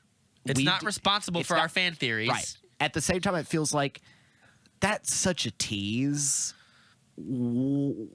I get that it's fun, but I have to imagine there has to have been people on the creative staff sitting there being like, this could be a bad idea. This could be this could not work out. But I would have respected it either of the other pitchforks. ones. It didn't lead to pitchforks, though. People aren't going to freak out about it. Well, the Marvel Universe doesn't tend to do that. Yeah, the Marvel Universe doesn't. Everyone's very kind of tepid. Well, no one does that because they sort of like till the next fan theory, like kind of thing happens. We'll see you next time. Yeah, and like.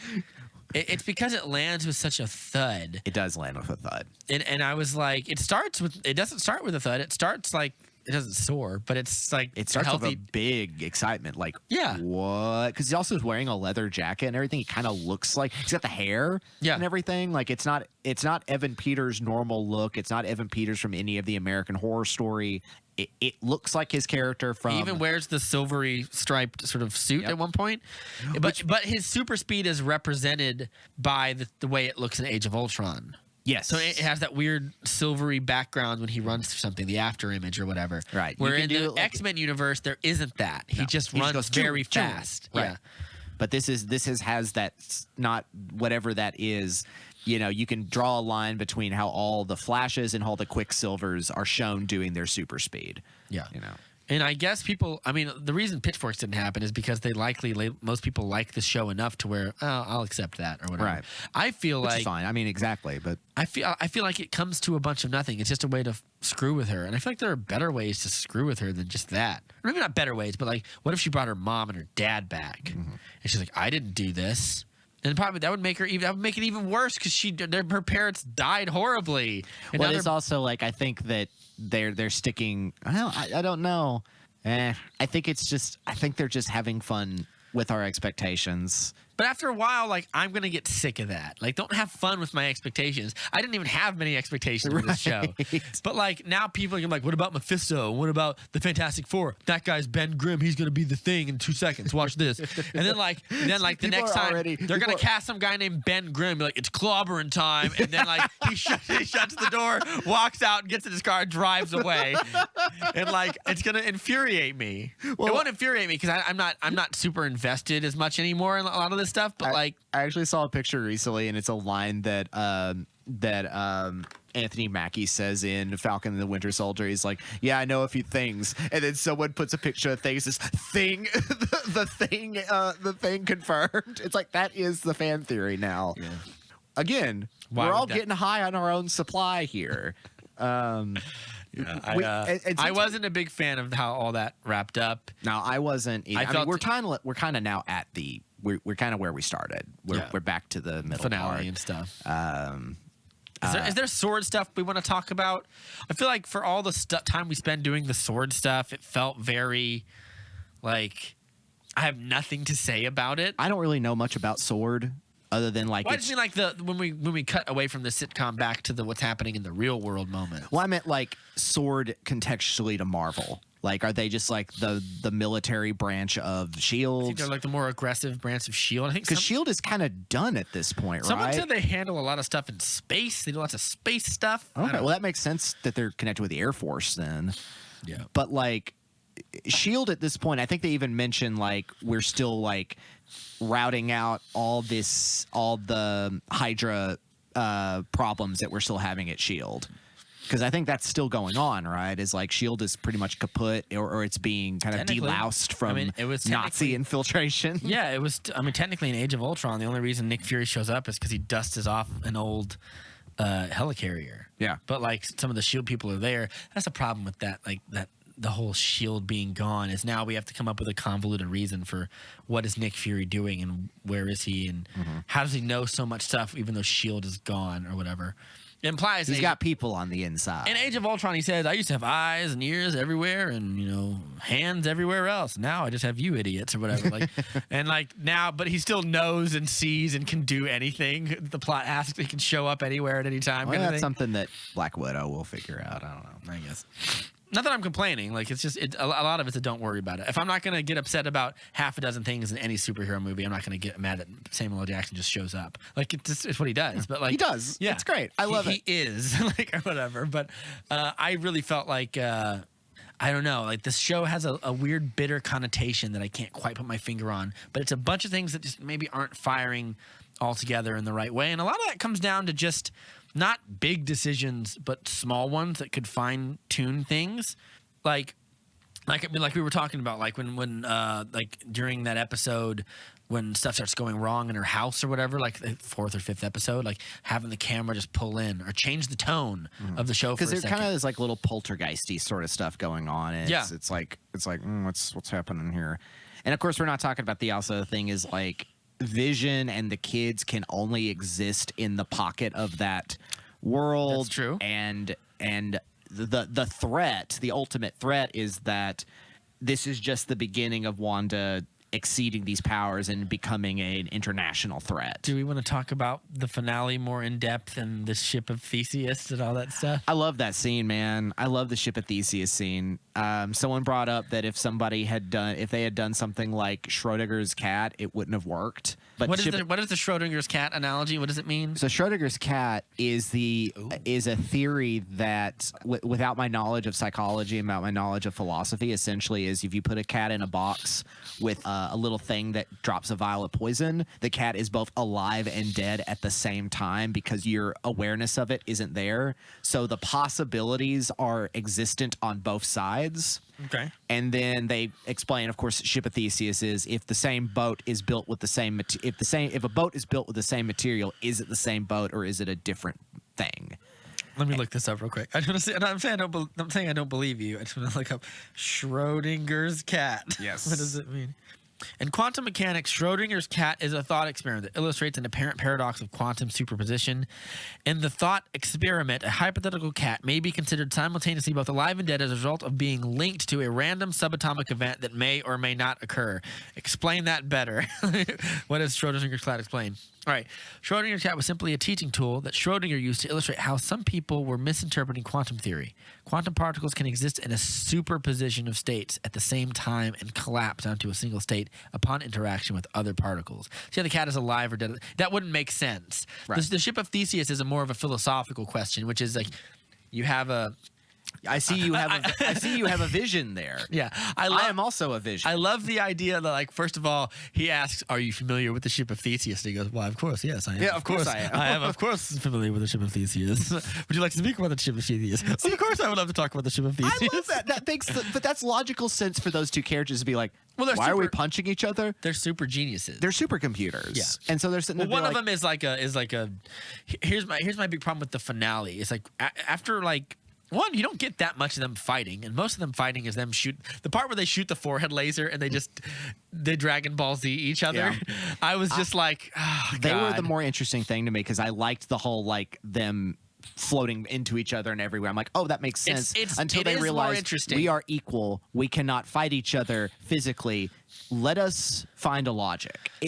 That's fascinating to me. I just think there was some cooler stuff you could have done, and I feel like we live in a world where people get very toothless about superheroes, violence, and fighting. I'm going to come back to this during our Snyder Cut review, but like have him pick up one of these fake non-existent cars and chuck it at him. Right. Like at 9,000 miles an hour. Like, I don't care. Like, nothing's going to happen. It's all on TV. Everyone's fine. But I think it's Embrace the carnage just a little bit. But I think it's also like they eventually reach a point to be like, why are we fighting? There's really no reason to fight. Because I agree with the conclusion makes sense. Right. And I like the fact what the ship of Theseus means is like, so you have a ship and one of the pieces of planks the ship is made out of starts to rot, so you replace it, and after 100 years, you've replaced all the planks because they all rotted with another ship. Is it still the ship of Theseus?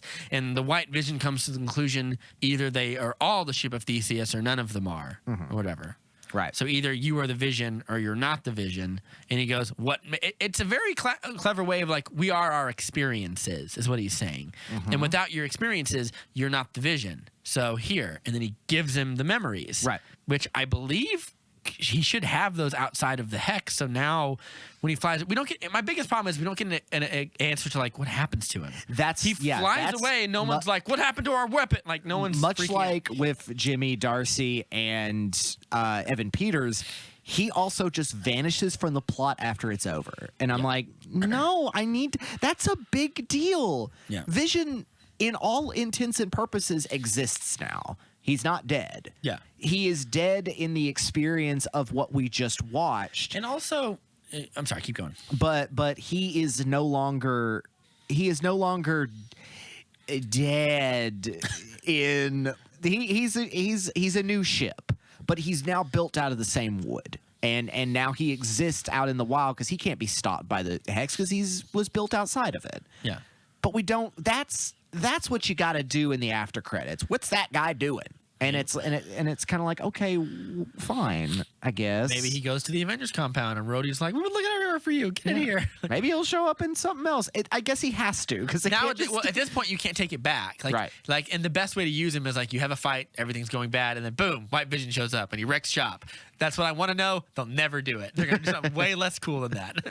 But anyway, it feels strange that he is as powerful as the Vision, as like the red and gray Vision or whatever, like because he doesn't have the Mind Stone anymore, and the Mind Stone is theoretically where he draws his power from. Unless they were just able to like take the battle tech because he is a computer. Yeah, they did say that like if we take the Mind Stone out, there's a lot of Vision left, maybe even the best part. So I am willing to accept that the Vision could still function without it and still be powerful. He could still become translucent. He can still fire big beams. Yeah, he can still. But he's equally as computation. Powerful. Yeah. And but this Vision doesn't have the Mind Stone either. But yes, he does because it's created from her last construct of the Vision.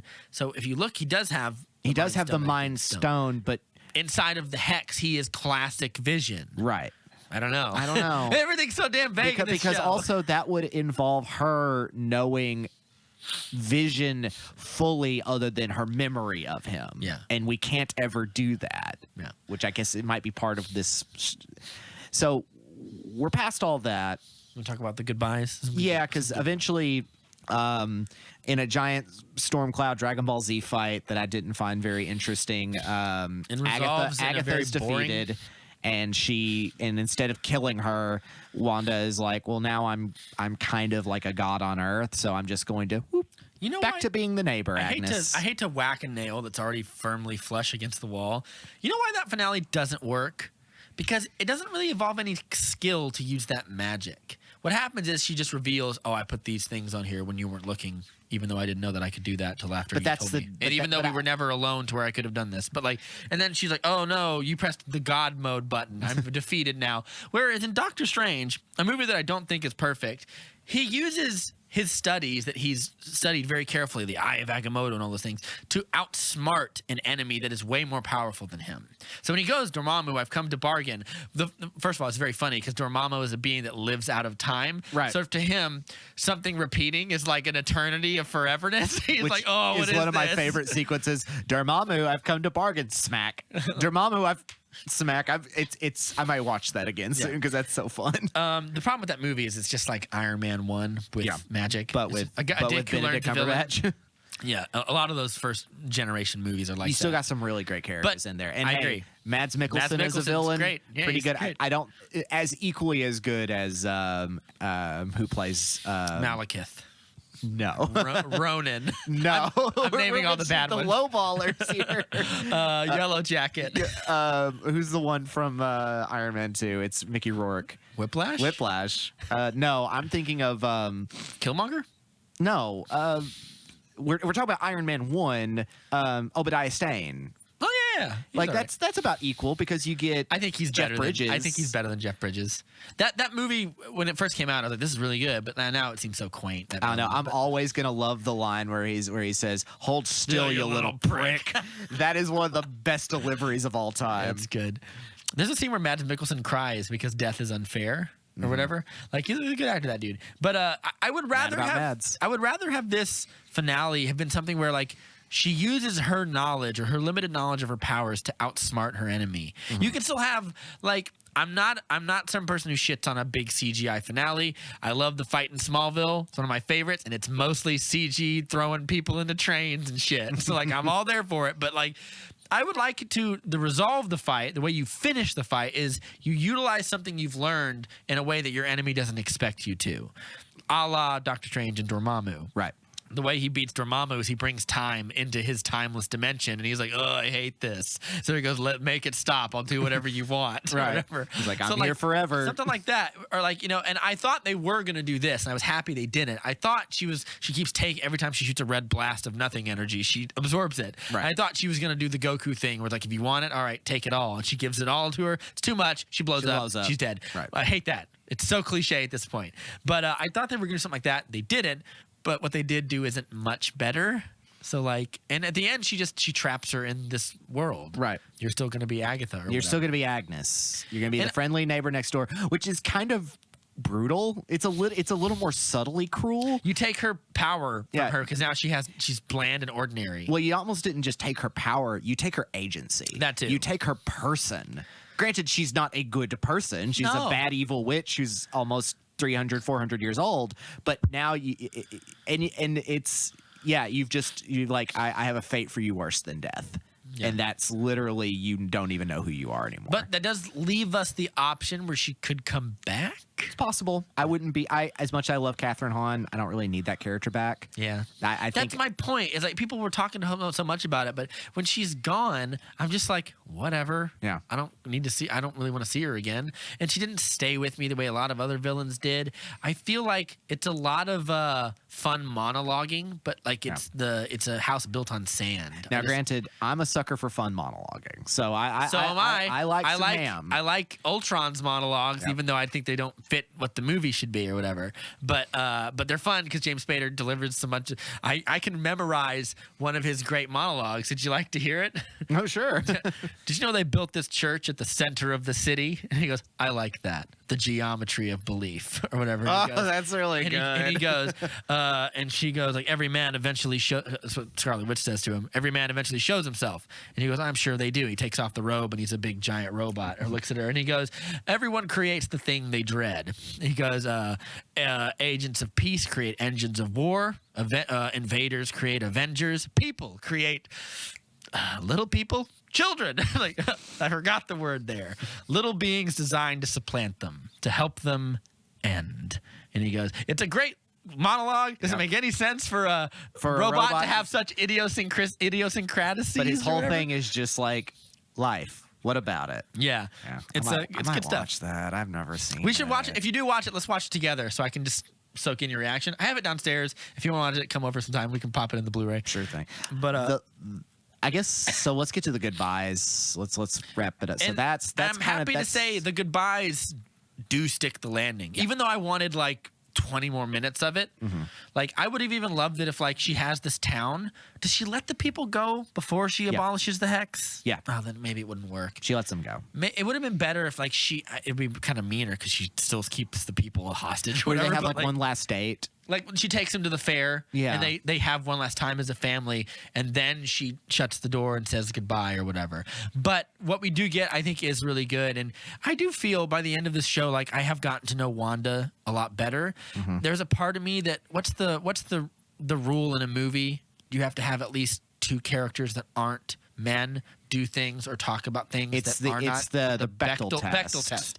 I do feel that most of her, I know the Vision isn't technically a man, most of her character revolves around a man, and I'm kind of like, I don't know what she is outside of that. Right. And I kind of, part of me is like. Now she's been given so much power and so much chaos.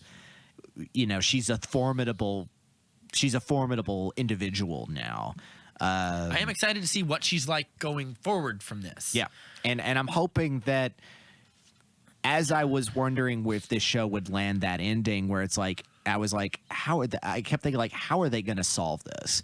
What is Wanda going to be at the end of all this? Because she can't just be a good quote unquote good guy after this. And they didn't go with that. They're like, she doesn't know.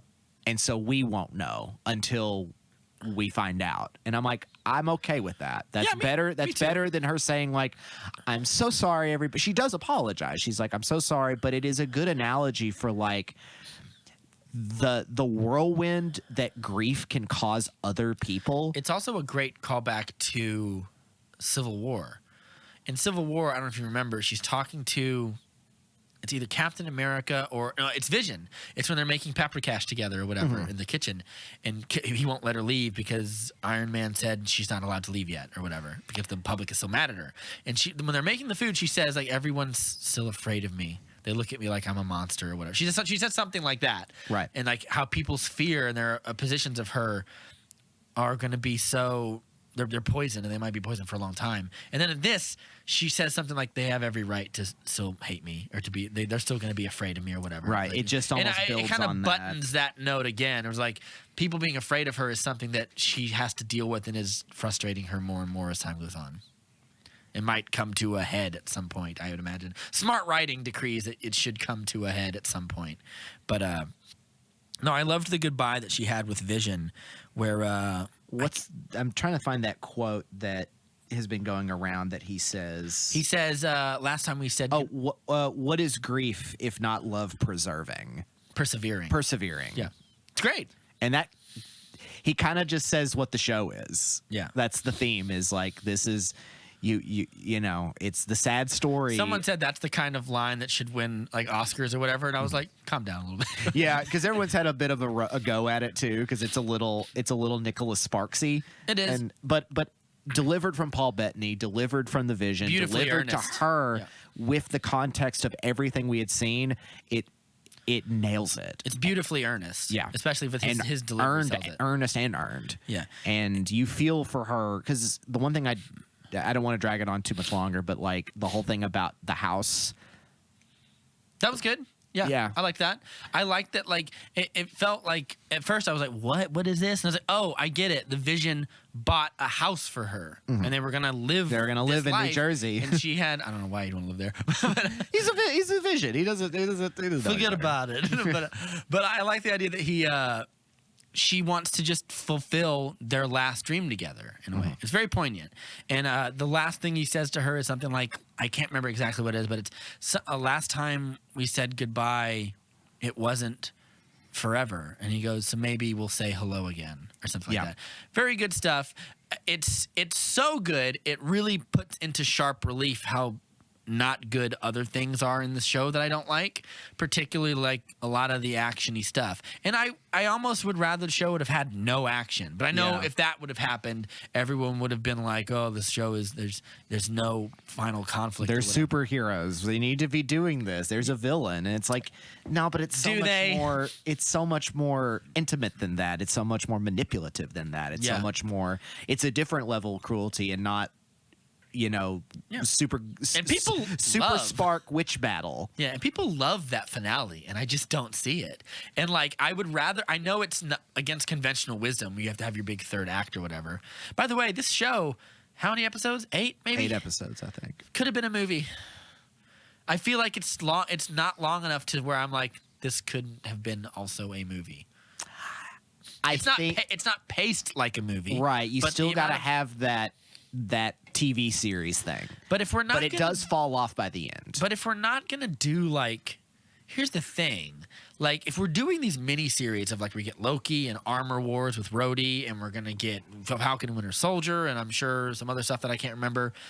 Like, can we lean into the fact that it's a mini series and we have as long as we fucking want to tell these stories? Because I feel like the story was maybe 3 hours, maybe.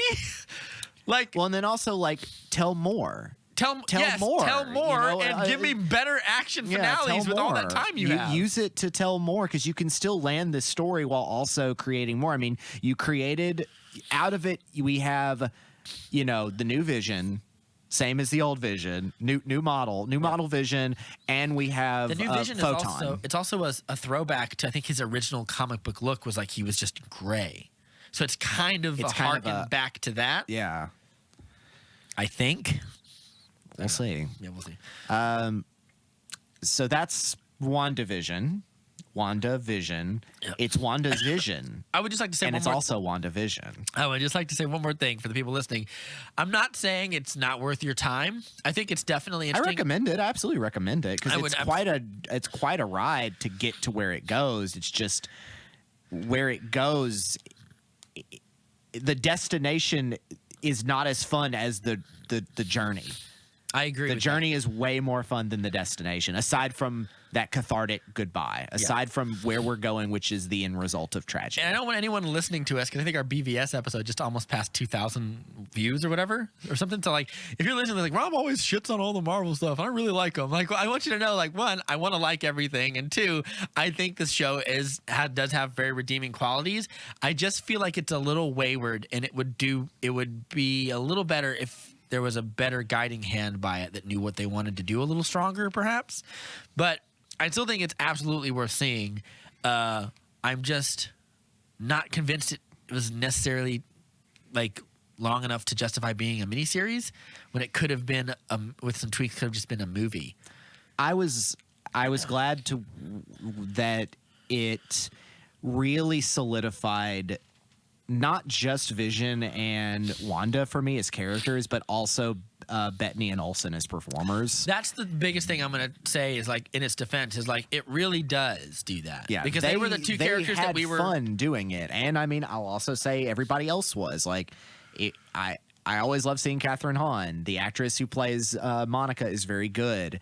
I always love seeing Kat Denning. So like, everybody there is clearly involved and enjoys it. Oh, the last thing is the scroll. Oh yeah. I don't know. I never watched Captain Marvel, so it didn't really land for me. At the end of oh, you haven't seen the end of Spider-Man: Far From Home. Do you want me to spoil the post-credit scene? No, I'll watch it. Okay. They're implying she's going to go see Nick Fury. Interesting. Because he's up in space doing space stuff. Okay, I'll get back to you on that. I think, because I don't think they say Nick Fury, like, you need to come see him, because that's the scroll from Captain Marvel. She's one of Talos's side lady lackeys or whatever. Yeah, because he's not a villain. I don't want to say lackey, because it implies like he's a villain. Like, right hand women. I know that the twist of Captain Marvel is the usually villainous Skrulls are not the villains. There's no reason to watch that movie again. That's all we need to know. Made $1 billion. Don't know how, but it's.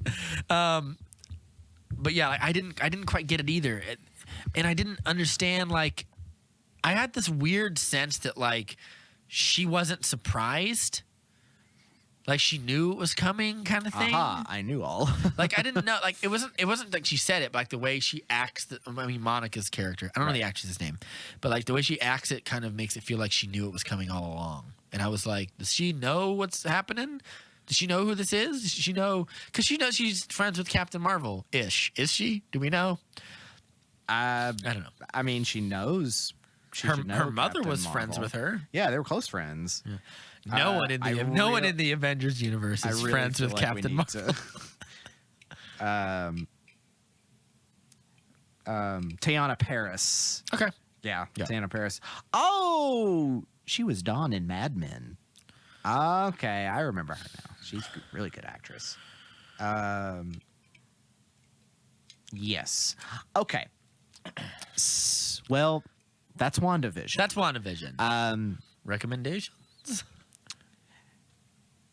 Recommendations. You start. Me start. You start. I know what I'm going to do, but you start. Okay, let me think for a second. Okay, I'll start. Yeah, you start.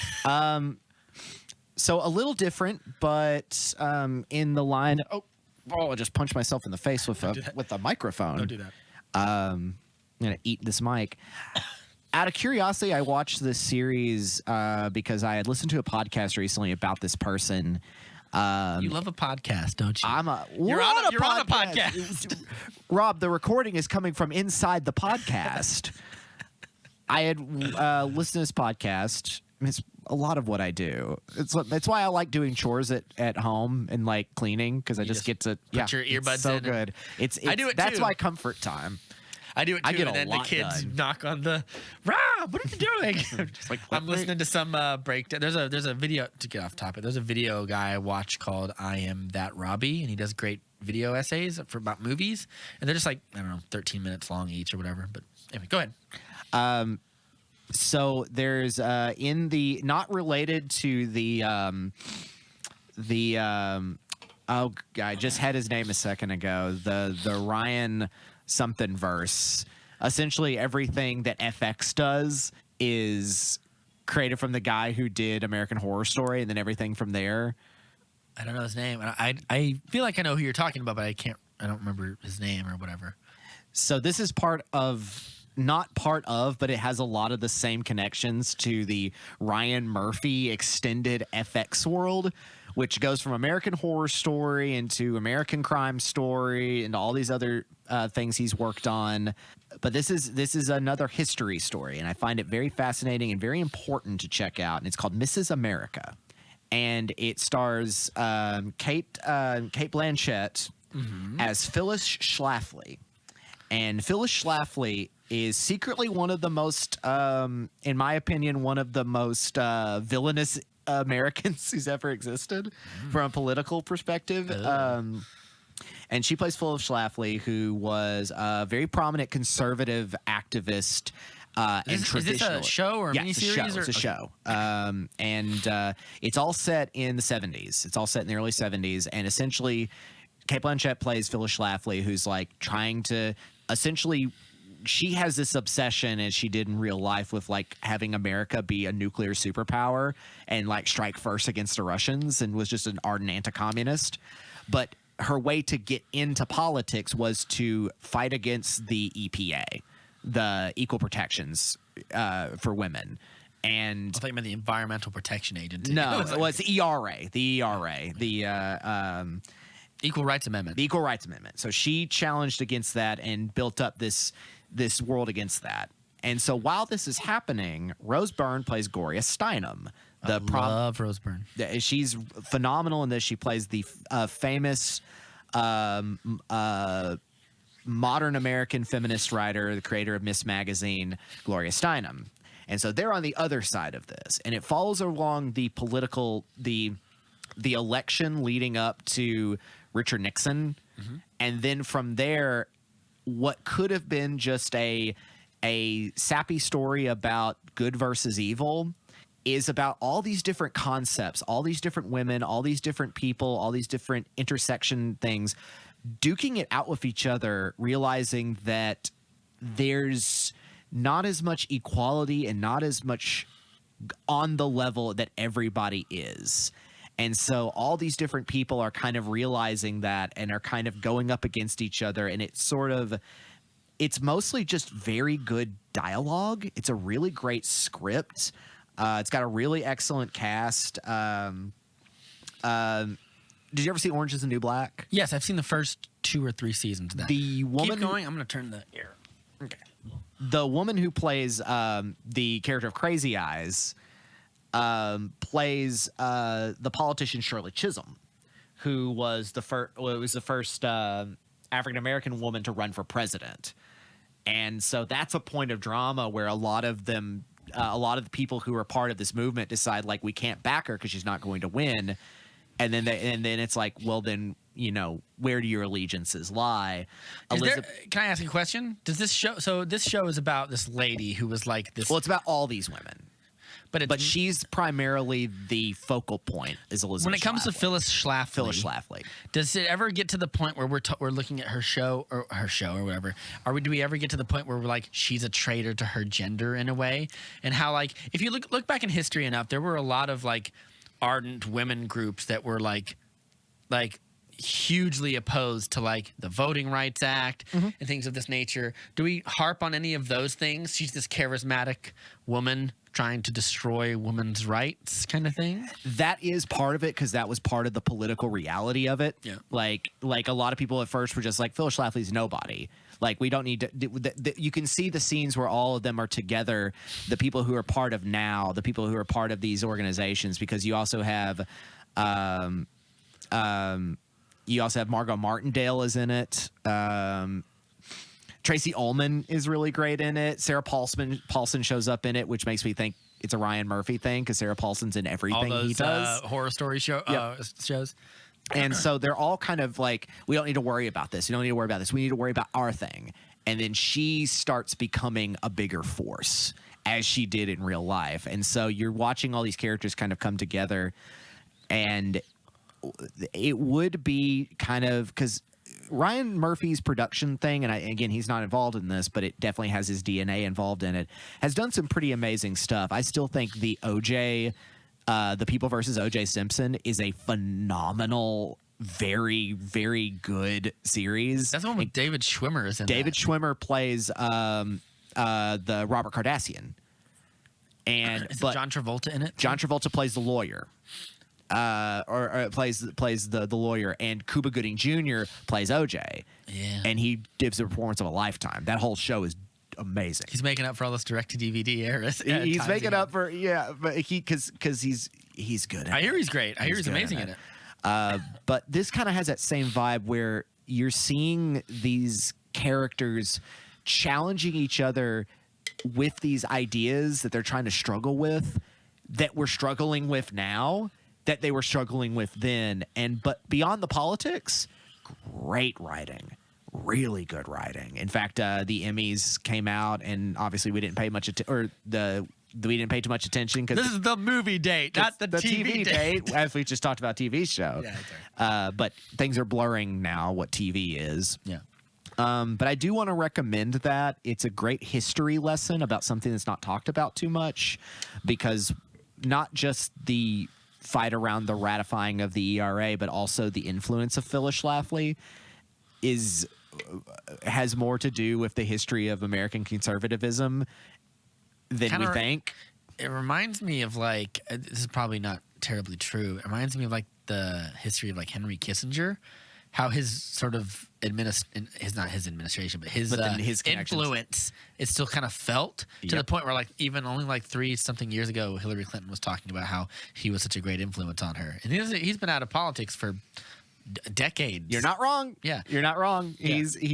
It's very much like we're finally kind of breaking through, like almost like archaeology, going back and finding. Is she still alive? Schlafly? Yeah. No, she passed away a while back, but she was active in conservative politics into the 2000s. Gloria Steinem's still alive and all that, but Rose Byrne does a really great job portraying her. She looks the part, sounds the part. It's very well directed. It's very well put together, and it's an interesting, very enjoyable production with some just phenomenal performances. Sounds great. This is a show on FX? It's on FX. Okay, cool. Yeah, it's 9 episodes. Swept really big at the Emmys. You've heard it here. Watch it, or you're an idiot. take a look at it. It's all about. Are they doing a second season, or is it? I think it's a one and done. Okay. I think it's a one and done.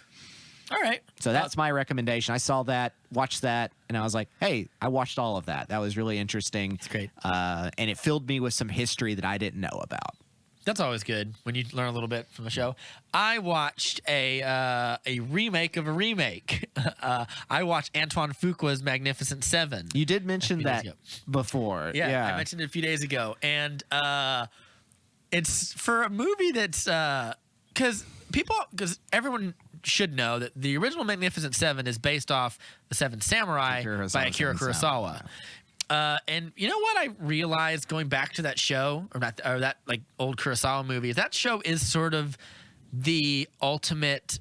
It set the standard for what like a team building movie is.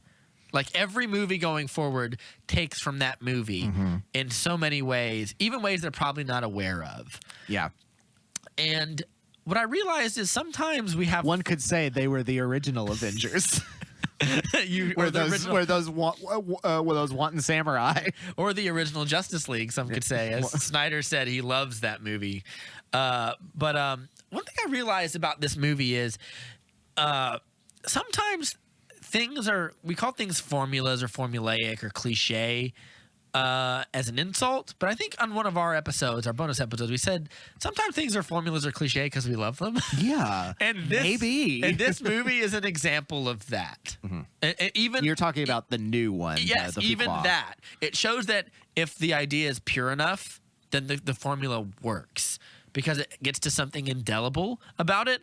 I'm gonna go through and like talk about some stuff that I like about it, but that's a great movie. It's written by I think it's Nick Pizzolatto from True Detective fame. Yeah, is one of the writers on it. Yeah, really? Okay. Yeah. And I don't know if you've ever seen it or if you ever had the intention to. See, I remember it coming out around the same time as 3:10 to Yuma, which is also a remake. No, it came out way after that. Way after. I think it came out in 2016 or 17. Okay, and 3:10 came out in like 2008. Chris Pratt's in it. Yes. Ethan Hawke's in it. Ethan Hawke is in it. Vincent D'Onofrio's in it. I think there were just like middling reviews, and so I didn't give it a chance. I can see why some people be like, oh, if you've seen it once, you've seen it again. But I feel like there's lots of movies I've seen it once and seen them 1,000 times, and if I have to see a movie once and see it 1,000 times, can I at least see this one? Because it's pretty fucking good. Peter Skarsgård plays the bad guy in the movie. That's a good choice. And he's very good in it. One thing I want to talk about is it's amazing how Denzel Washington can give the same performance in a lot of movies and still be really great. Well, he's Denzel Washington. I know. He's a powerhouse of charm. So we start off this movie in the original Seven Samurai. It is a series of they're not bandits. What are they called? Well, they're Ronin, aren't they? They're roving warriors who don't have a shogun anymore. Or whatever. Yeah, they're Ronin. They're and they pillage this town and they take all its food or whatever, and they and they said we're coming back in X amount of days, and you better have whatever. It's A Bug's Life or whatever. But it's A Bug's Life is Seven Samurai. Yeah, of course. That's my point. Again, but essentially, it's like you nobody, you defenseless peasants are over when we come back, and they're like, we have to get someone to save us. Yeah, and in the Western movie, it isn't Ronin, it is Mexican banditos or something like that. It's a stereotypical banditos. Yeah, and this one we don't need no stinking badges. In this one, it's not banditos. It is just like a mining company kind of thing. That's more updated because that makes sense. Yeah, it's a union busting mining company. So when we start this movie, they're in this town hall and they're talking about how Peter Skarsgård. His I can't remember the name of him. What year? Like, is this late 1800s? Yes, it's still It's very much a westerny. It's after they still call the Civil War the War of Northern Aggression or whatever. Like it's still that era. It's like 1880. If I would had to put a pin on it. So it's turn of the century. It's in that era. And they're talking about how like there's no jobs, there's no commerce, and they're having this thing about like we got to do something. We get some people like we got to fight back against the son of a bitch, or some people like no, we can't do that. Like he's got all the guns or whatever. And one guy, the only guy who's making good is the guy who owns the whorehouse. So he's like, I kind of like the way things are, or whatever. So and then everyone's like, of course you are, you son of a bitch. You're the only one making money in this town anymore. And then Peter Skarsgård comes in with his thugs behind him, and a nice little scene chewing monologue where he talks about, it's like, all right, you guys want this? I'll give you $20 for each of your plots of land or whatever, something like that. And they go, that's like less than a quarter of what they're all worth. And he goes, oh, if you don't like it, you can get out of here or whatever. And there's a lot of him quoting scripture and stuff. I don't really like that. It gets to be like generic bad guy 101. If you want to make him evil, make him quote scripture in an anonymous score. Make him be an evil reverend type. I'm there for it. But so what he ends up doing is like they leave outside. I think he burns the church down as well or something, just as a final fuck you. And a couple of the guys like say something to him, and he kills this one woman. I can't remember the actress's name, but she's in like Girl on a Train and all that stuff. But she kills her husband and a few other people as they ride off or whatever. And he leaves some of his goons in charge, and then he gets out. And I think he says he's coming back in a few weeks or whatever, and they take all the money they have. This is not a surprise to you because you've seen the original movie, right? And this is where we meet up with like Denzel Washington and Chris Pratt's character. I'm trying to remember the names of all the characters. So Denzel Washington's character would be Yul Brynner's character, right? From the original movie. Magnificent Seven. And the Chris Pratt's character, I can't remember how many of these people they changed, because the original Magnificent Seven does not have a Mexican or an Indian character, do they? I doubt it. I don't recall. Let's see. Well, Charles Bronson always kind of played, but he's not. He's not. Eli Wallach. Eli Wallach's the bad guy in that. Yeah. Robert Vaughn, James Coburn. Are any of the remaining seven like anything like that? Because anybody who's not white. Yeah. Not really. They are all just like, okay. You get Adams, who's the gunslinger, Tanner, who's the drifter, O'Reilly, who's the professional, Lee, who's the veteran, Luck, who's the fortune seeker. One of them's a knife guy. Britt is the knife guy, James Coburn, and Chico is Horst Buchholz. So you kind of get... Is Chico a Mexicano? Is supposed to be something like that? He's played by a German, so no, I don't think okay, so. Fair enough then. So in this version of the story, he plays Yul Brynner's character. We open up with, it's very classic cliche thing is Denzel Washington walks into a saloon. The guy behind the saloon is the guy he's looking for because he's a bounty hunter as well. Chris Pratt's there. Chris Pratt is surprisingly not too goofy in this movie. Like it could easily say he seems like a very ubiquitous choice to play in a movie like this, but he's surprised. Well, he's playing kind of the Steve McQueen character that leans into where he was at that time, where it's like this guy could be Indiana Jones. Yeah, and he doesn't ever ham it up too much or whatever. But Denzel Washington has a cool little standoff, and he just blows this guy away. Someone else tries to do something, and Chris Pratt stops him. Like he picks up his gun, and he's like, "No, leave him alone." And then he leaves, and as he's leaving, he runs into the lady from the town, and they hire him to come out to their town or whatever. And oh god, he says something to her or whatever, and he goes, he's like these people have come out here, and they killed our man, burnt down our church, and they're just a plague on our town, and we need your help or whatever. And he goes, I don't know. And he's like, how much you got? And she's like, it's like everything we have or whatever. It's like one of those lines. Mm-hmm. And the way they say whatever everything we have is like it's everything we have or whatever. He says yes because he recognizes the bad guy's name, which I think is a plot point from the original one as well, where Yul Brynner has beef with Eli Wallach. Eli Wallach. Yeah. But so he starts putting this thing together. One thing that I don't know if it's a little on the nose is there's a Japanese guy in this movie. He's Korean. I looked it up. Oh, he's Korean? Okay. Yeah. Well, I think they kind of imply he's Japanesey in the movie, but they don't really say it. I guess it doesn't matter. But like, he's the knife guy. Right. And I was like, could have been any of these guys really. Right. But it's like, let's suggestively samurai you up a little bit. Yeah. I didn't care for that. I don't think it's offensive or anything like that. But he's friends with Ethan Hawke. Ethan Hawke is like a legendary sharpshooter in this. His name is Robichaux, I think is his name. His character's name. I looked up. I'm on Wikipedia. His name's like Goodnight Rubishow. Yes. He's like Cajun. Yeah. And does he put on a wild accent? Not really. Okay, because I was like, that would be perfect for Ethan Hawke. It's like he loves doing that. It's a Southern accent, but he's very. He reminds me of like if he was a D&D character, he'd be a bard. Okay. He's kind of like a jovial rogue, but there's like a darkness underneath. Like he killed a lot of people in the war, and he's got really bad PTSD. To where there's a point where when they initially come back to the town altogether, they get a. What I love about this is this isn't in the original one. Is one of the guys they recruit is a Mexican guy with a bounty on his head, and he gets the drop on Denzel Washington. Because usually Denzel Washington, you don't really see him in that light of being like, oh no, what's going to happen? Like he gets the drop on him or whatever, and he manages to convince this guy to come with him or whatever.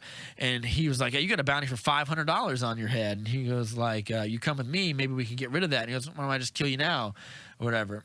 And he was like, you be looking over your shoulder. You could be looking over your, like, either way, I'll look over my shoulder for the rest of my life. Like, not for me, you won't. And somehow he managed to convince him to come here. Right. It's really not that convincing. And the guy unfortunately doesn't get that much to do. Him and, which I want to watch this, so I don't want to get too much. Okay. But, I mean, it is, as you would expect. It is a remake. So it follows it pretty closely. What I do appreciate is one of the characters is a Comanche warrior. And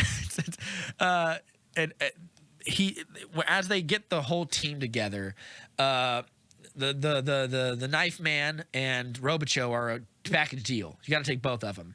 As they're going down there, they want to find a tracker guy to join with them, who's Vincent D'Onofrio's character. And it's this really hilarious intro to the character. He's got this big log cabin with pelts, and he's just like a real rough man of the wild. It's a really great performance. It's Vincent D'Onofrio. He always brings it. Even if it's kind of hard to hear what he says, maybe watch it with subtitles or something. What ends up happening is they said, yeah, we killed him and took his gun or whatever. And then you just see him coming out. You just see him like in like a huff, just like walking up to these guys with like a blood down his thing. Like they left him to die in the wilderness. And he just kills these dudes like with a rock or something. Like it's really brutal or whatever. And they ask him, hey, you want to come with us? And he's just like, yeah, I guess. You want to kill? You want to kill English? Certainly. It's a very funny... It's a very funny kind of character. He brings a little bit of levity in a way. By the time we get to the town or whatever, there's a handful of dudes there, and they dust him up real quick. Cam Gigadent is there. I don't know if you know who that is. He's a kind of a character actor. He's known mostly as James from Twilight, the first Twilight movie. Oh, he kind of shows up in a lot of things here and there, and he plays like the head honcho of the men that are left. Right. And they sort of systematically place these guys around town to where they have the drop on all these guys. Because there's like, I don't know, 30 dudes there, and they eat their lunches pretty well. Oh, yeah. But on the way there, they're all together. Chris Pratt has this great moment with one of the guys, because it's the lady and the guy from the town who went to get these people. They're walking back with them. It's Rookie, or it's Willow. And he's never fired a gun before or whatever. And Chris Pratt is going to give him a lesson or whatever. And he goes, all right. I'll give you a couple lessons or whatever. And he's like, here's a card trick or whatever. He teaches him, he's like, pick your card, do this, put it back in here. Can you remember it? And then he goes and he pulls a gun on him, like right in his face. And he goes, like, lesson number 1, it was never about the cards. He kind of teaches him like how to fight or how to win in a gunfight. And it's just like, you do whatever it takes or whatever. And then they wake up in the morning and they hear like a sound of a Comanche, and they all freak out because they think they're about to be descended upon. And it's just this one dude. It's just one guy driving up, and I can't remember his name, but he's really cool, and he actually speaks English, and none of them know it till like halfway through the movie. and Vincent D'Onofrio's character is kind of a racist. He kind of hunts Indian scalps and stuff, but he makes Denzel Washington eat like beef heart. Like he takes out a big piece of heart and he eats it and he gives it to him, and because he speaks he manages to speak enough of his language where they communicate, and he goes, I'm on my spirit walk or whatever. I'm here to become a man. And he eats the thing, and they accept him into the group, and he goes, it's destiny. I've come upon you. I follow you here. He gets a lot of really great moments, to the point where one of the bad guys in Peter Skarsgård's is also a Native American, and they have a cool little dust up. And it's not even close. Like the Comanche dude like wipes the floor with him, and it's really great to watch. I was expecting like a long drawn out fight. He kills him real quick. I got it. Yeah. But there's some of the best scenes, and this won't surprise you, belong to like Ethan Hawke in the movie. And there's a great scene where they're teaching the townsmen to shoot, and they're digging trenches or whatever, as you'd expect. Right. They're doing the build up and. Yeah, and like Ethan Hawke is like giving them. They're in a firing line. It's like, oh, I guess we should be grateful they're all shooting in the same direction or whatever. But like, and then in the middle of the first dust up, when they get the initial guys out and tell them, go get your boss, bring him back here, we'll be ready or whatever, to kind of give him the fuck you to bring him back. Ethan Hawke never kills anybody. He has an opportunity to take out a guy riding away, and he pulls out his gun and does it or whatever. And Chris Pratt comes up behind him because he has just 2 pistols. He doesn't have a long rifle. And he goes like, shoot him while you can. And he's riding away, and he goes, shoot, what are you waiting for? And then like he doesn't do it, and you can see he's sweating and he's freaking out. And the Japanese guy or Korean guy or whatever comes in and grabs it, and he goes, rifle jammed or whatever. He's obviously playing. He's giving cover to the fact that he's afraid to kill. PTSD. He's afraid to kill somebody. Again. Yeah. And in fact, in order to show. Chris Pratt thinks he's full of shit. They've all heard stories about like what a war hero he was, or he fought down in like the Civil War, and he has like 100 confirmed kills or something like that or whatever. And when they're training people, and he goes, well, what they need is some inspiration. And he goes, here, Mr. Robichaux, you show him how it's done. And they kind of have a little thing where he's like, I don't think you're going to take this gun. I think you're going to bitch right out. He takes the gun, and he gets real sweaty and stuff again, and it takes him a second, and then he finally just like dead shot style, just like just popping off round after round. He still got it. Right. So it's also about these characters sort of also coming to their logical, like... It's like, in the sense of Guardians of the Galaxy, it's a team movie. Right. And it has all the things I love about a team movie, done in a way that doesn't ever feel too hokey or formulaic. I will say I don't feel like Denzel Washington gets nearly as much to, like... fun stuff to do. Right. He's the paladin. He doesn't. Right. He's just the lead. Yeah. And is just kind of like let's all the character guys play. Well, I'm definitely gonna have to check this out. I've missed it for a while. I think it's a lot of fun. I love a good Western. And I love a good stylish, slick, modern Western too. Yeah. The Comanche guy, like watching him like just take people out with a bow and arrow is a lot of fun. Especially in that initial fight where they kill all the initial dudes left in the town or whatever. It's really good stuff. Like, I enjoyed it a lot. And it made me realize, like, watching a show like The Mandalorian, one of my complaints was like, all the fights are just like generic shooting guns at nothing. Right. It made me realize there is a way to do gunfights that are entertaining and fun. And like, this is a great example of that. There's a lot of I won't spoil who or what, but there's a lot of character deaths that I think are really cool character deaths, for lack of a better word. It's good stuff. Antoine Fuqua. That guy should win an Oscar for something. Wait a minute, he has. Wait a minute, he has. All right. Well, good stuff all around. Yeah. I'm in a mood for a Western now. I say we're good. Coming up soon is going to be the legendary, our year-end excited journey to the Snyder Cut. Yep.